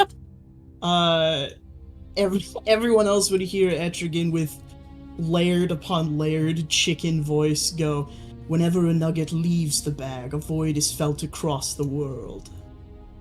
And I rolled in order 5, 4, 3, 2. Okay, this is a success. As Etrigan is speaking this over and over and over, and all of you can't help but hear it in your heads too, and it's not quite as sharp, but it is disturbing. This is very scary. You suspect that part of the reason why this feels so powerful is because Etrigan is getting a little closer to being too much of an eldritch being. It's a sentient chicken nugget though, so you've kind of always felt like maybe they were there. And the shadows kind of coalesce, and these tendrils reach out, and they seem to wrap this person up. And they let out this yell and kind of fall to their knees, and they're grabbing their head, and they're muttering about chickens and factories and nuggets, and it's not making any sense. But you can tell, Etrigan, that this is having an effect. You don't know how long this will put this human out for. Chickens are intelligent, but the mind of a chicken is still typically smaller than the mind of a human. Granted, you are speaking as the entity, but you don't know how long necessarily this person will be down. Are you standing and observing the horrors that you are inflicting, or are you all making moves? I mean, Etrigan's along for the ride on me, technically, unless they decide to let go. I feel like as this chanting is dropping this human to their knees, I would have started moving forward a bit, so that once it was effective, we could just book it right past him and not have to run the entire length of the frozen food aisle. Okay. Jolene is slowly creeping closer. Yeah. Etrigan, are you hanging out on the collar? You getting closer? Etrigan will say to Jolene, there is no greater justice than plunging his mind to the unknown, but we must make haste. Understand the word haste. Cool. And just runs. Smudge and Doodle. Yeah. Distracting the human is all well and good, but it's not quite Smudge's style. Oh no. So he spreads his metallic wings, shing, with the keys in the ends of the feathers, and charges down the aisle. Honk, honk, honk, honk, honk, honk, honk. And if since everything is memes tonight, the meme with the duck chasing the person away, that's what he's attempting to do. Okay. Why distract them if you can send them running in terror for their lives? Okay, I thought you were gonna try and kill him. Okay, cool. That's cool. Yeah, what is Smudge's goal here? Whether It has he's razor actually wings. going to kill the human, remember, remains to be seen. Step one is charge, see what happens, take it from there. Go ahead and roll. I feel like it's a given that you're using your special quirk. This is pretty mean. Yeah. Oh Okay. yeah. Yeah. Go ahead and roll 4d6. 6, 4, 3, and 3. A absolute success. You charge and you're getting closer, and you realize that this human is looking up toward you, and so it's registering that you're there, but is not quite ready to make a run for it himself. But he looks terrified. And I will say that there is a moment of excitement because you realize that you are looking at the Billy Bryson who owns Bryson's Food Company. It becomes apparent that perhaps they were so on to these shenanigans that he showed up himself to take care of things. Well, Smudge is not familiar with the term boss fight, but that is basically his attitude. Unless anybody intercedes, Do it. headlong attack with Do it. Doodle, you see Smudge take off. Jolene and Etrigan are first to move. Smudge spreads his wings, starts flying. He's got keys and feathers. Doodle, what are you doing? They seem to have Bryson managed, I guess is the word. So I would like to use fast. Okay. And yeah, just honestly fast. I don't really have any other. There's not an eldritch behavior or chicken behavior that really aligns with this. But I want to see if I can get like a running start and just do that whole hop, flutter, glide kind of situation over this fiasco at the end of the aisle towards the dairy. Okay. And kind of try and get the lay of the land to look for those eggs. Okay. Etrigan and Jolene, you would sense/see Billy Bryson beginning to stand up, getting ready to swing his arm at Smudge. Doodle is running and getting ready to leap over a half-standing Billy Bryson. Doodle, go ahead and make your roll. You can roll 4d6. Oh, damn it. 3, 3, 1, 6. Okay, no, still a success. Okay. You just have to have a mix. Yep. Okay, cool, because I kind of want to... Can I choose to fail? Never mind. Don't worry about it. It's okay. Don't worry about it. It's a one-shot, baby. If you want to time. fail, you can fail. I want to get to the eggs, and then if I fail a roll, it'll be cool. Okay. So you barely clear Billy Bryson as he is starting to stand. Smudge, an arm is swinging wildly towards you. What are you doing?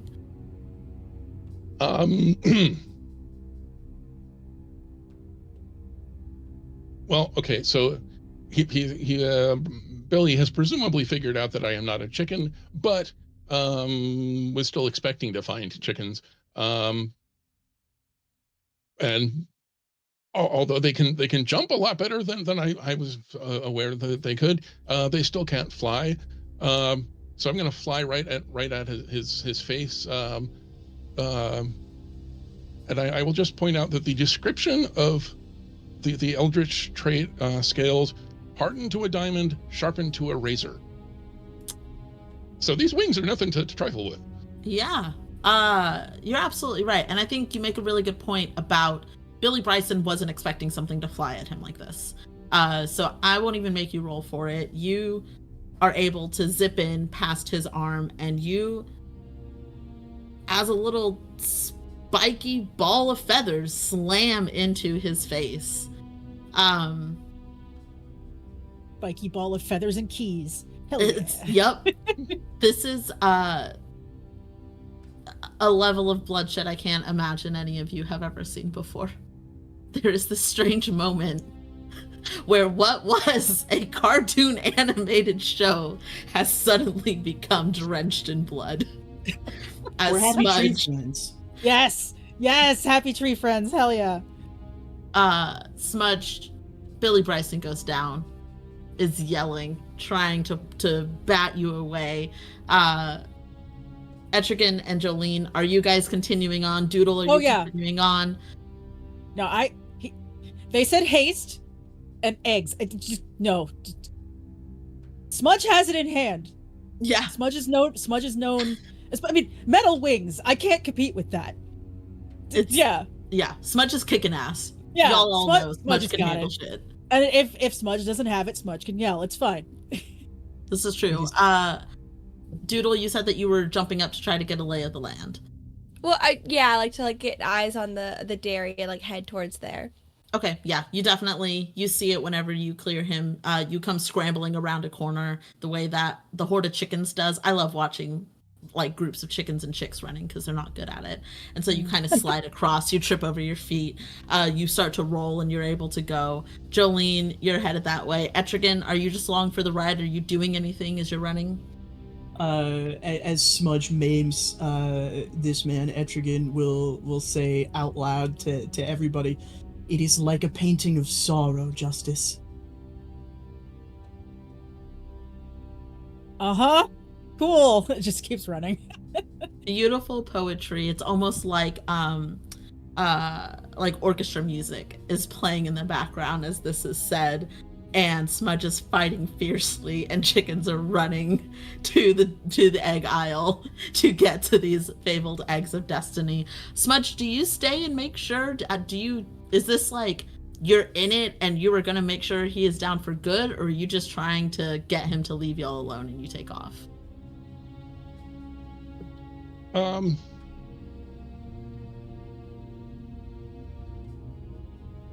Smudge has seen a lot more of the world than most of his new friends, most likely.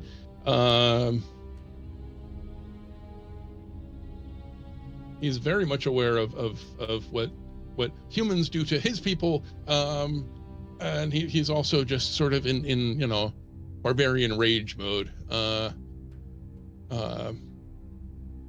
So I think there is, at least for the moment, there continues to be a flurry of feathers and blood and cries and honks.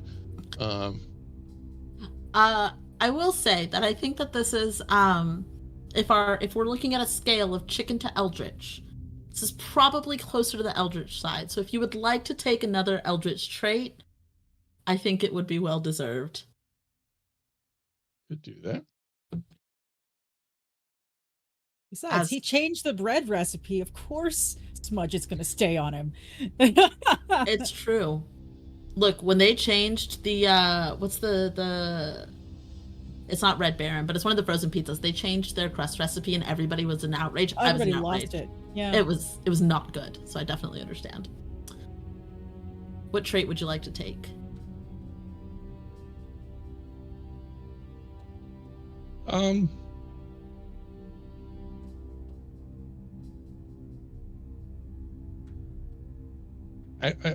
so tempted to go with magic eggs just because it's crazy and we haven't had it yet. It's true. But in the moment, sorry, in the moment, voice of the other. Oh my god. Uh Another voice joins the choir.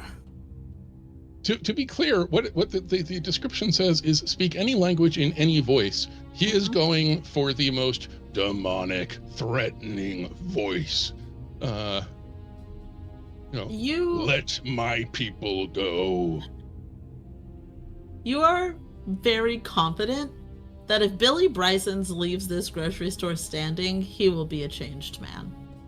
This is traumatizing. And you can understand him too. So he is terrified. He is yelling for his mother. This grown man is so scared because a bloodthirsty duck is assaulting him in his own grocery store. The rest of you hear these screams and cries, and all of a sudden Smudge saying something in a very demonic, very terrifying voice. You can no longer understand it unless you have voice of the other, in which case you would understand Smudge's demands. You all arrive at the egg aisle. You see cartons and cases of eggs stacked up all the way. These are the fabled eggs of destiny. You've heard about them. You don't really know what they do. And then they start to kind of call to you, and you realize these might be eggs with eldritch powers in them. And maybe this is something to bring back to the farm to empower other chickens. That's the first thought that you have. And then for each of you, it starts to solidify. What does Doodle want most in the world? To be on TV. The voices start to whisper. I can make you famous. Everyone will know your name. Everyone will respect Doodle and love Doodle. And it starts to get obsessive and will worship Doodle. And then it's more than one voice, and they're talking and talking and talking. What does Jolene want most? Honestly, I'm not trying to cop out here, but I feel like Jolene's actually happy where she is.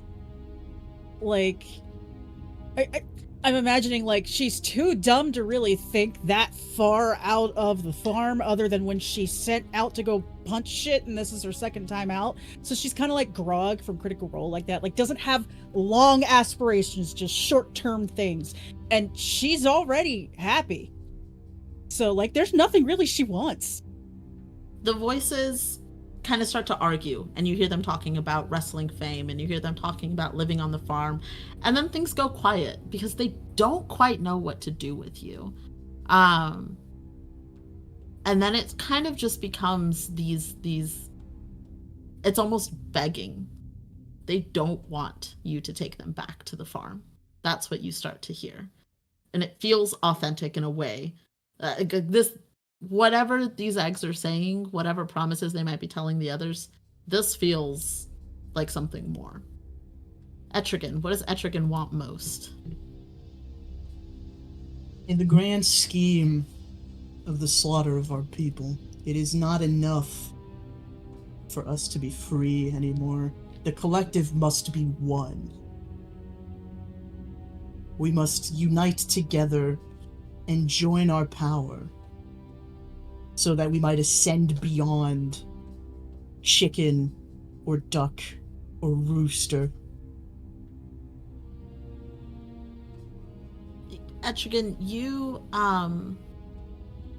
hear the voices start to tell you to turn around and to listen, and then you can hear the voices of all of the other chickens calling to you. All of the frozen chicken nuggets and chicken tenders calling to you in this grocery store, telling you to let them be free, to help them, that they want to join you. I would say, Smudge, that even you start to feel this pull as the eggs are awake and they realize that there are creatures here that can help them. What does Smudge want most?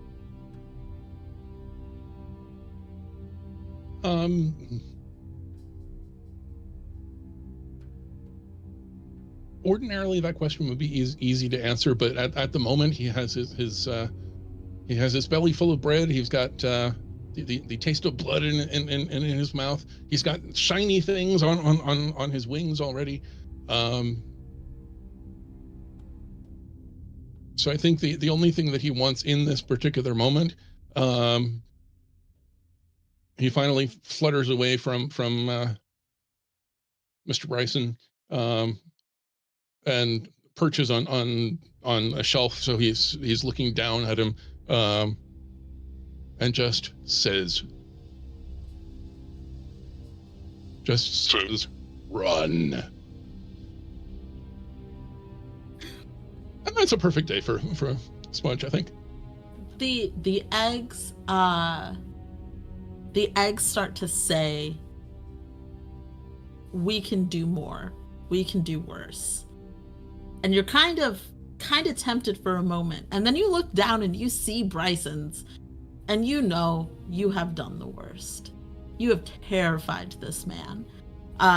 He scrambles backward, crab walks backward frantically, eyes locked on this duck covered in blood, in his blood. He has never experienced anything like this. Eventually, when he feels like it's a safe distance, flops himself over, crawls on all fours before he can get into a run, and he is sprinting back through the grocery store.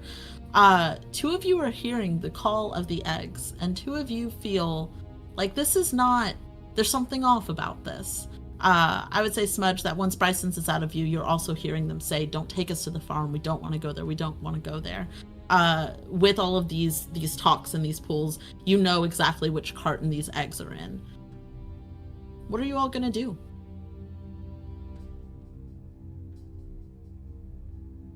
I think Jolene would think the question, not say it out loud because she's hearing them in her head. Why don't you want to go back? Like, the farm's pretty sick. Like, it's really chill. The eggs only kind of understand. They don't really know what it means when you say the farm is pretty sick. It's not a turn of phrase that they are used But to. I say it's kind of chill. They're used to the cold. They do understand chill. They do understand chill. And they start to whisper about not wanting to be used, not wanting to become eldritch, not wanting to become horrors. You get the sense that the eggs kind of understand that if they stay here and they accept their fate, they don't have to do anything more. They can just be eggs. They can go be an omelet. They can be done. They don't want to be part of this war. They don't want to be dragged into this.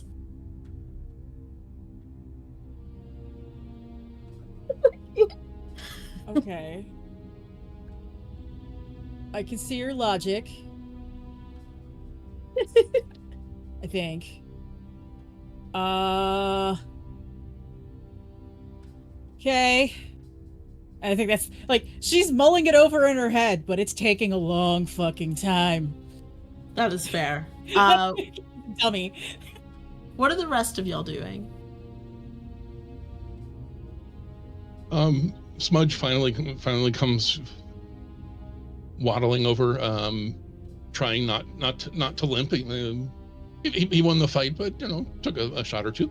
And I'm assuming that you all fill him in on the conversation with the eggs.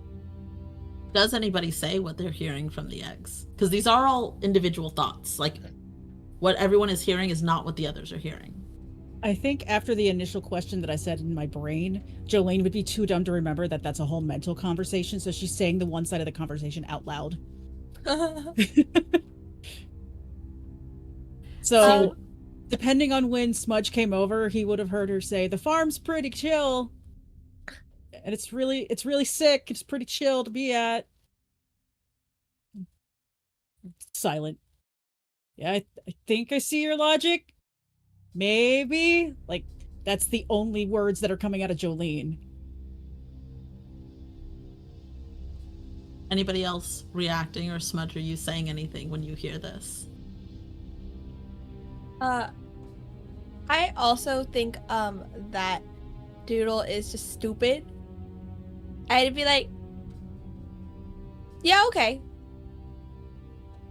It's like, there's like, the farm is cool, but I mean, like, they're eggs. They can't even watch TV. Like, they don't have eyes. So, like, if they just want to stay here and chill, like, let them cook. Literally. Like, let them cook if that's what they want. I don't know. I don't think that we were given, like, a super big reason that they need to come back. Like, it's not like we gotta save the farm. It's just like, Bryson sucks. He took our eggs. But, You were told that this would change, it would turn the tides in the war against Bryson's, but nothing else past that. oh, we just messed Bryson up, though, so I think we're winning. So I don't think we need the eggs anymore. That's sound logic. Like, I say this with my whole heart that I don't think Doodle has any strategic feather on their body to be doing war games. I think they're like, yeah, that's a good reason to not want to go back. Whatever. We just fucked Bryson up, but I think we're winning. So I think Smudge is gradually picking up on the idea that the eggs don't want to come back with us. I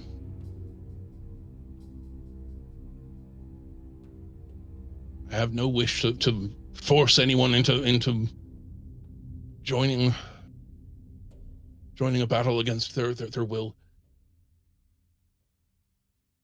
I'm also not entirely sure we want to give this power to whatever humans buy this carton of eggs. But I have, in my travels, heard of an unusual practice that we might be able to take some inspiration from, called egging someone's house. And he explains. Yeah. Love it. Before we respond to the egging someone's house proposition, Etrigan, are you up to anything while you are listening to your companions quasi talk to the eggs? I don't know if Doodle was saying out loud, yeah, okay, that sounds good. Oh, And absolutely. Everything Doodle says is out loud always.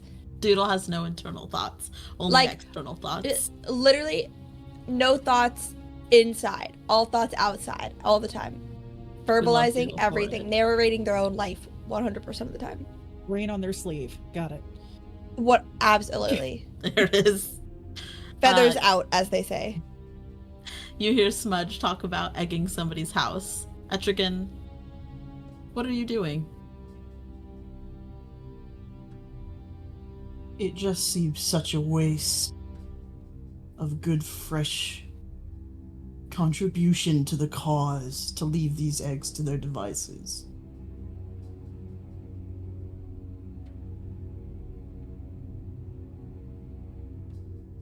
And so Etrigan is going to call out to their chicken nugget brethren, their frozen collective,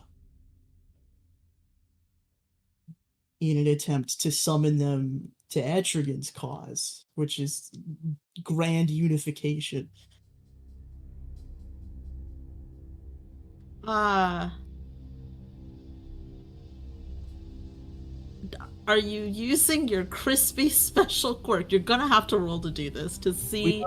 We are all crispy in our ways, are we not? And there are some who are no longer freezing because Doodle did cut the cords. Go ahead and roll. Roll 4d6 to see what happens. Sorry, everyone else. 1165. That is a success. The rest of you start to hear rumbling and shaking, and it's not like a storm. You turn and you realize that it is the shaking of chicken nuggets throwing themselves against the glass doors of the freezers, trying to get out. This is Bryson's. They probably secured those doors a little bit better because they were like, chickens are in here to fuck shit up. But the eldritch call is stronger than any human locks. And so the doors fly open, some of them off their hinges, some of them shatter, as nuggets after nuggets after nuggets come tumbling out. And they're all rolling the way that Etrigan did, and they're running over each other, so some of the nuggets are falling apart as this is happening. Are any of you doing anything else as this wave of chicken nuggets seems to start to localize on Etrigan? And Etrigan, are you still on Jolene's throat? Yeah, it's on me. I think Etrigan respects Jolene enough to have let go at this point in case she does not wish to join the choir. As the choir starts to roll in over toward Etrigan. And I mean, you can only get so far when a horde of chicken nuggets is coming down the aisle that you all are on. So, yeah, it's coming for Etrigan, but like clearly you all will be swept up in this. What are the rest of you doing as this happens? I will say that all of you start to hear the voices growing louder and louder as the eggs of destiny start to call out to the horde in this way, because this is their out. And Jolene, anybody else have voice of the other? Jolene and Smudge. Doodle don't know what's going on, but Jolene and Smudge, you would start to hear the voices just unifying to say, become one, become one, become one. Yeah, what's everybody up to as a wave of chicken nuggets start coming down the aisle? Tidal wave of nuggies is kind of hard to dodge. It is. It is. Yeah. I think, even though I'm about to get swept up in nuggies, I'm probably yell out / think to the eggs, are there more like you? Because we may want to take one of you back and tell them to not do this again, or we're going to keep showing up.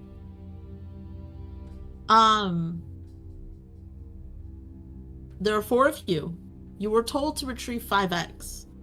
So 1 egg has not spoken. Whether or not you all understand this is a different thing. But above table, 1 egg has not spoken. I would say Etrigan, you can probably tell that it's not all of the voices that are unifying and chanting, become one, become one. There is a quiet egg there. There is an egg that has the eldritch powers, and Jolene, when you say this, it kind of starts to reach out to you, and says, take me, I'll go with you. Okay. How high up is it? It's multiple levels of eggs here. It is multiple levels. It's 3 up, but it's a couple of rows back. So it's probably, I'm trying to picture my grocery store, like 3 to 4 feet up. It would be at eye level for most Kean-sized humans. I don't know. I'm not average height. And I'm 6 feet tall, so it's lower than what Kean typically sees. That's my joke. Shut the fuck up. Both of you, shut the fuck up. Robin and Steve haven't seen me in person, god damn it. It's okay, I'm 6'4", I understand. There we go. See? It would be at Steve's height. And yeah, a couple rows back. So you would have to go up and then a little farther into the shelves. Okay. Well, we established earlier in the game that chickens jump 4 to 6 feet. They do. And Jolene is a wrestler of chickens. So could probably jump maybe higher, but definitely at the top of that 6 foot range. For sure. So we'll do the jump, flutter, get to that. And then since it's further back behind other rows of eggs, gives 0 fucks about the ones in front of her. Just like pulls them out of the way so she can actually hang on to the side of the shelf and get to the actual eggs and like pull them forward with her beak. There's a wave of chicken nuggies coming down the aisle. And on the other side is Jolene, throwing chicken Making eggs. a fucking mess. Doodle, Ettrick, and Smudge. What are y'all up to as this You is know, happening? like Oh Fortuna playing in the background. Yeah. And like I said, I really think that Doodle is just really stupid. And like as the voices get louder and louder, I think he's like really succumbing to this. And I would absolutely love if Doodle became part of the collective of this giant wave of nuggets coming. Of I course think you it's would. funny. I Yes. think it's funny. I really think it's a little silly, as we discussed earlier.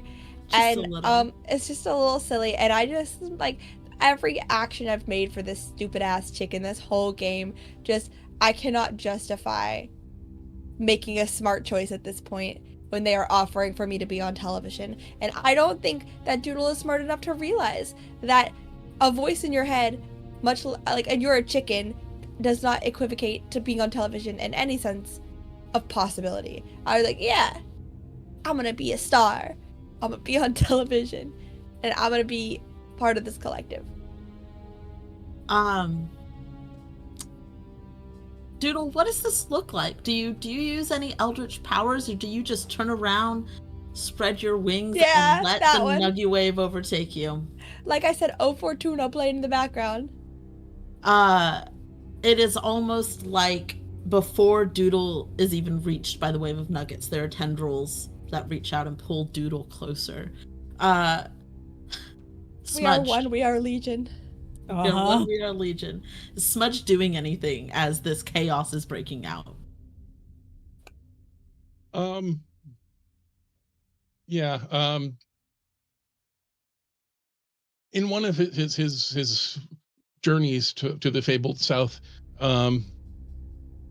Smudge once paused to rest in the stands at a football game and watched the band play. And so as this wave of nuggies is all gathering, he lifts his two metal wings and starts banging out a marching rhythm and leading them out of the store. Does pause on the way, since he's not using his voice in the moment. Does pause on the way, and what comes out of the store leading this parade is a percussionist duck dragging a bag of brioche buns in his bill.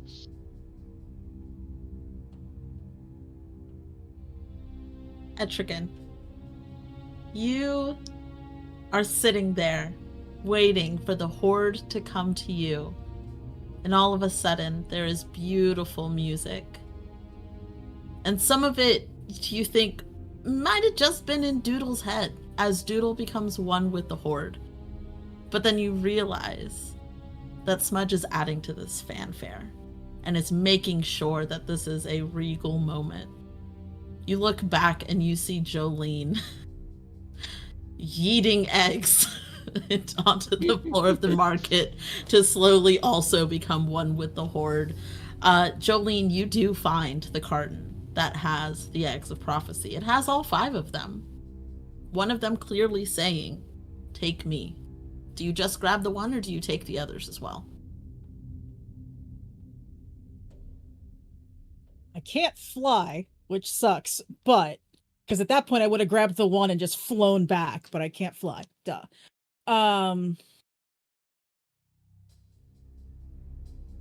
Yeah, I just grabbed the one. You grab the one and barely escaping the Grab thunder. the one as I'm fluttering up non-Euclidean geometry because I have that still in a pouch. Into a pouch. Go ahead and roll to avoid the horde. Oh boy. Because Smudge is leading the parade. Smudge knows where the horde is coming. Smudge is watching everything. Jolene, you're kind of caught off guard. 2 5s and a 6. So that is an eldritch failure. Yeah. So it does not work. but you do gain an eldritch power. So while you are thinking about which one could possibly get you out of this situation, I will say that you go and make a phenomenal Olympic leap off of the edge and just plummet to the ground because you thought you could fly because you saw Smudge doing it and then briefly remembered It was I so am cool, not man. a bug. And you end up tripping, and I'll say you're not fully overtaken by the horde, but the horde is surrounding you. The horde is there. You start to hear somebody, a voice talking about Chicken Little and TV fame. You hear voices chanting, become one, become one. Nope.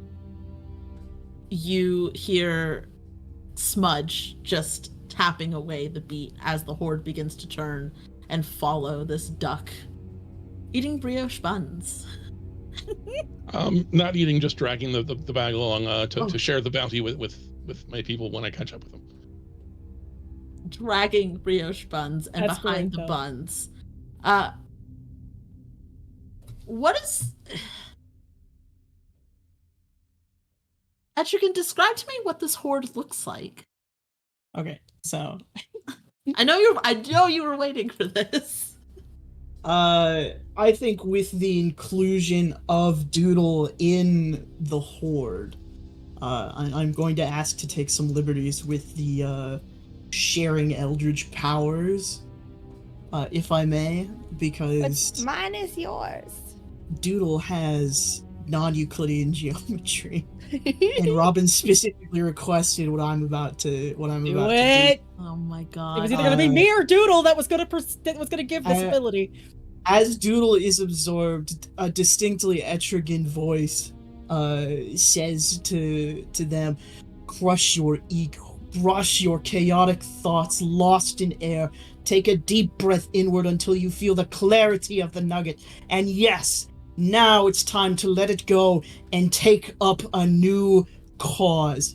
And we're going to use non-Euclidean geometry to form the nugget golem, essentially. The nugget construct that will be following Smudge out of the store and to sweet, delicious, crispy victory. You put out this call, and you hear the nuggets answer. There is a chorus of power that surges through you as they all join the choir, and this terrifying deformed golem begins to take shape. Instead of eyes, they're just sunken holes. Instead of a mouth, there's just a gap. I was gonna say there's nothing solid here to make teeth, but Doodle was there. Instead of teeth, it is chicken claws coming out in crooked angles from the mouth as this humanoid shape takes form and starts slowly marching to the beat that Smudge is setting. Jolene, you are at risk of being swallowed up by this horde with the egg. What are you doing? So my power that I'm going to take, I'm taking tentacles because Okay. I'm imagining that this is like almost every supermarket that I've been to, where the ceiling is like exposed scaffolding. Mhm. So tentacles, and just go and try and pull up and out of this crazy horde of nuggies, and yeah, the insanity. I won't even make you roll for it because I think that as this new power comes in, it's so fast because there's so much eldritch power happening right now that you don't even really think about it. Yeah, it's a The panic. tendrils Yeah. just yep, and it's natural. You Spider-Man yourself up to the rafters. I think there's probably a moment where Jolene thinks to herself, I got up here, how do I get down? Because Yeah. you can't Oh, yeah. fly. Oh yeah, that's a problem. There is a Reaction. moment of fear. Oh, it's like 50 feet up. Oh, crap. I'll think you about that once the have- nuggies are gone. You do have the egg. Yes. The humanoid chicken nugget terror is walking forward as it breaks through the door. with the TV, I'm sorry, with above you, you hear a helicopter. Cameras pointed down as news coverage begins. And there is just joy from Doodle, because Doodle is on TV. Doodle has done it, as around the world, including on the farm, animals and creatures watch in horror. And the camera zooms in on this duck leading the cause.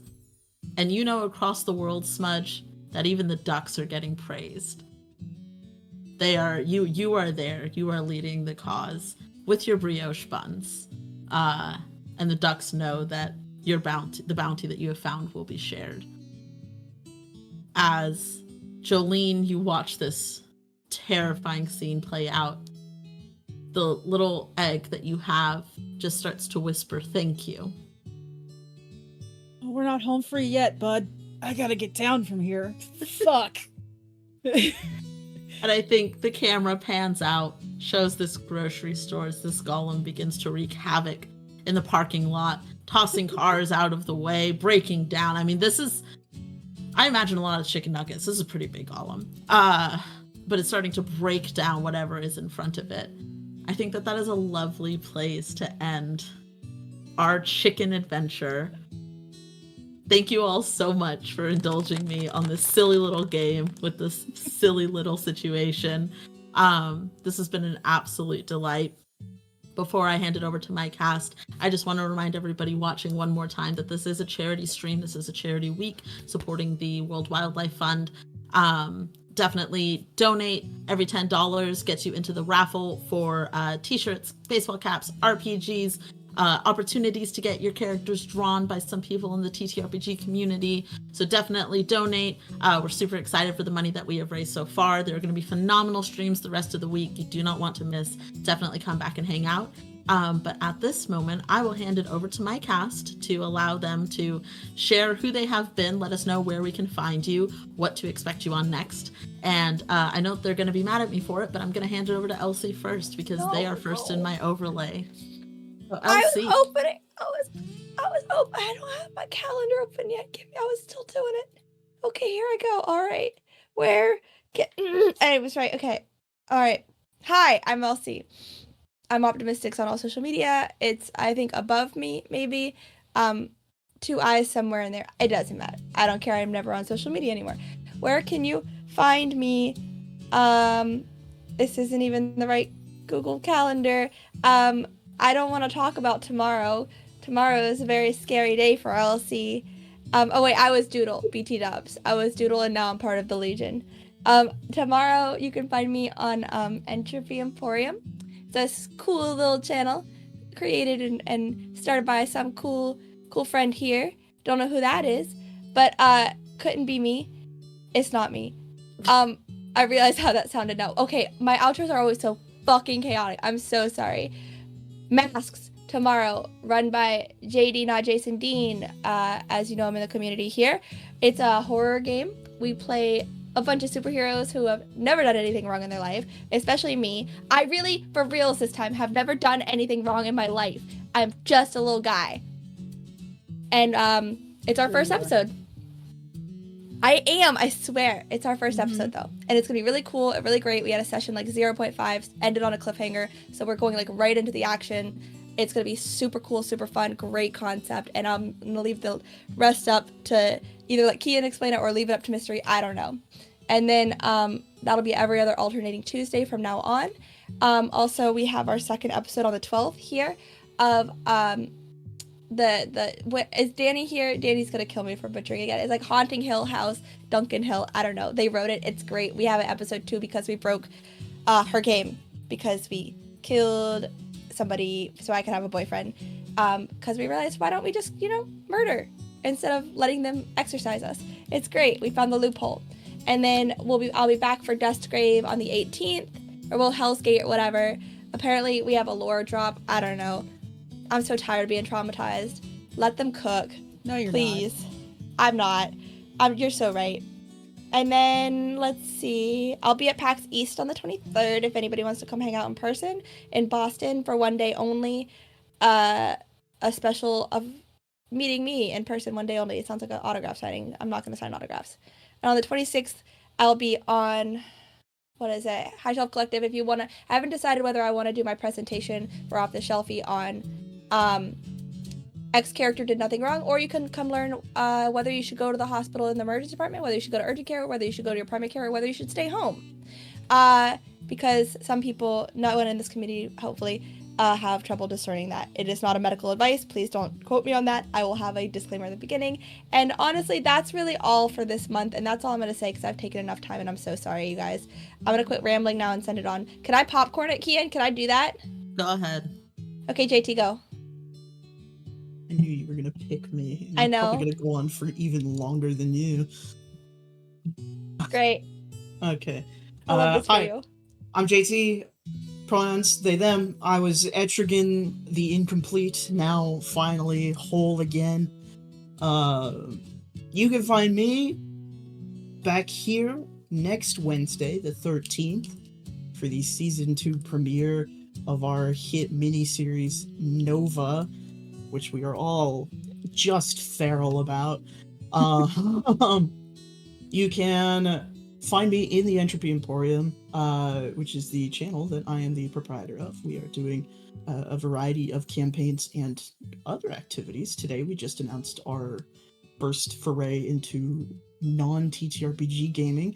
Starting next Monday, we are doing a short Minecraft Last Man Standing series called Minecraft Taskmaster. We're basing it off of Secret Life, which was done by Green on YouTube. So thanks to him for the idea. You can find me on alternating Wednesdays from Nova in High Shelf Collective, running the Beacons of Farlight, which is my gross punk Beacons game, set in a post-apocalyptic world. The players have to find their way home and figure out what the hell to do with this MacGuffin they have acquired. You can find me on Thursday on the Entropy Emporium officially, playing Project Reach Extraction, Harp's dot hack style heist game using the Cypher system. So we're doing a heist in the internet. And then this Saturday is our finale for Our Traveling Home, which was our cozy Studio Ghibli style Howl's Moving Castle anime game that we are wrapping up. So come check that out if you would like to. And then later this month, Live from the Apocalypse is having its 3rd season of a season of Secrets and Shadows, where I play Queen Octavia Frostpin of the Winter Court, which is looking to be a fun, messy, dramatic time, and I'm very excited about it. Other than that, check out They Call Us Villains on Entropy Emporium. It is our new Masks show that is debuting tomorrow. Check out Lust and Dust, our Mad Max Thirsty Sword Lesbians game that Tay runs over there. And come hang out on the Lost Caravan, which is where I can be found also quite often, causing problems for Hoop and others. Mostly for Hoop. Thank you. That's my piece. That's my long ass list of things that I'm doing. Popcorn it. Steve. I'm Steve, Tall Halfling on most of the socials, Tall Halfling RPG over on Threads. I think I have just in the last week and a half used up a month and a half of my slots here on Lost Caravan, so I'm going to be elsewhere for a few weeks. And I don't actually have that in front of me, so I'll send out a shout out as things come up. And also be doing some podcast editing and video production for a couple of other actual play shows as well. So, but tonight I was Smudge the duck, who's going to go home and tell his people the wonders of brioche buns, and tell them the stories of the grand battle at the grocery store, and and because it's what the ducks do, every time he tells that story, it ends up with him parading, followed by a string of ducklings.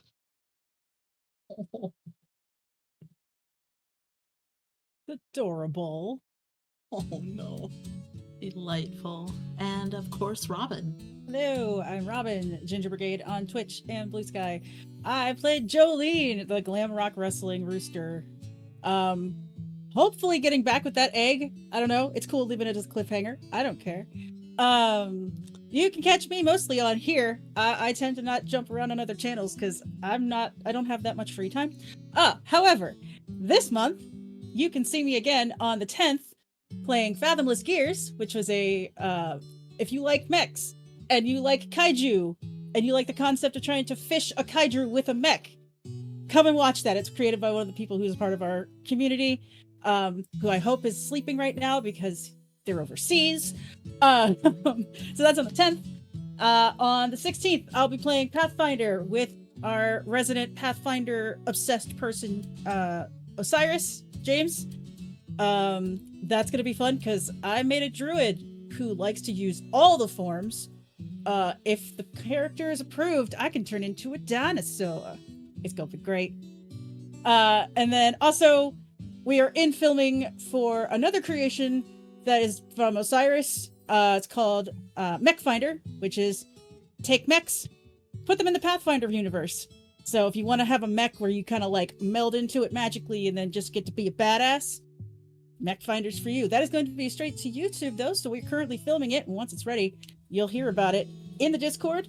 Also, if you follow us on YouTube, you'll hear about it there. And if you're interested, in the link tree down in the doobly-doo, you can see our website, which also has information about people who are on the channel, information about the channel itself, some swag if you want to pick up some swag, and stuff like that. So, check it out. Thank you so much. And as said at the top, my name is Kian. My pronouns are they, he. You can find me on the interwebs at uptight_chiffon.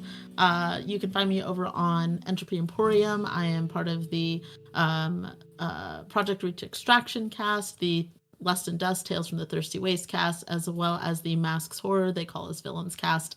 I spent a lot of time over there. I have an upcoming campaign that I'm getting started on, and I'm super stoked about it. It will be an Invisible Sun campaign. Very much looking forward to it. You can find me here for Nova next week. I cannot freaking wait. I'm so excited to be back with my little trash baby, Nikki. Absolutely traumatized. It's going to be delightful. What else am I in? I'm going to be over on Beacons over on High Shelf Collective. I will be part of the Taskmaster Minecraft experience over on Entropy Emporium. So definitely follow me on social media. I've got a couple other projects coming up that I cannot announce yet. I'm not allowed to talk about them. But it has been an absolute delight to be here. Oh, I'm here for Fabula Ultima. I forgot about Fabula Ultima. I'm so sorry. I'm here for Fabult every other Saturday. So yes, come hang out. Come check out what we're doing here. If you like what we do on Lost Caravan, follow us on Discord. I think that the link is below. I think it's probably in chat. Just look around your screen and you will find it. But come hang out, come roll dice with us. And of course, continue to support the charity that we are supporting for this charity week. We are going to send a raid over to High Shelf Collective. As Hoop always says, be good people, do good things, and we will catch you next time here on Lost Caravan. Thanks everybody for hanging out.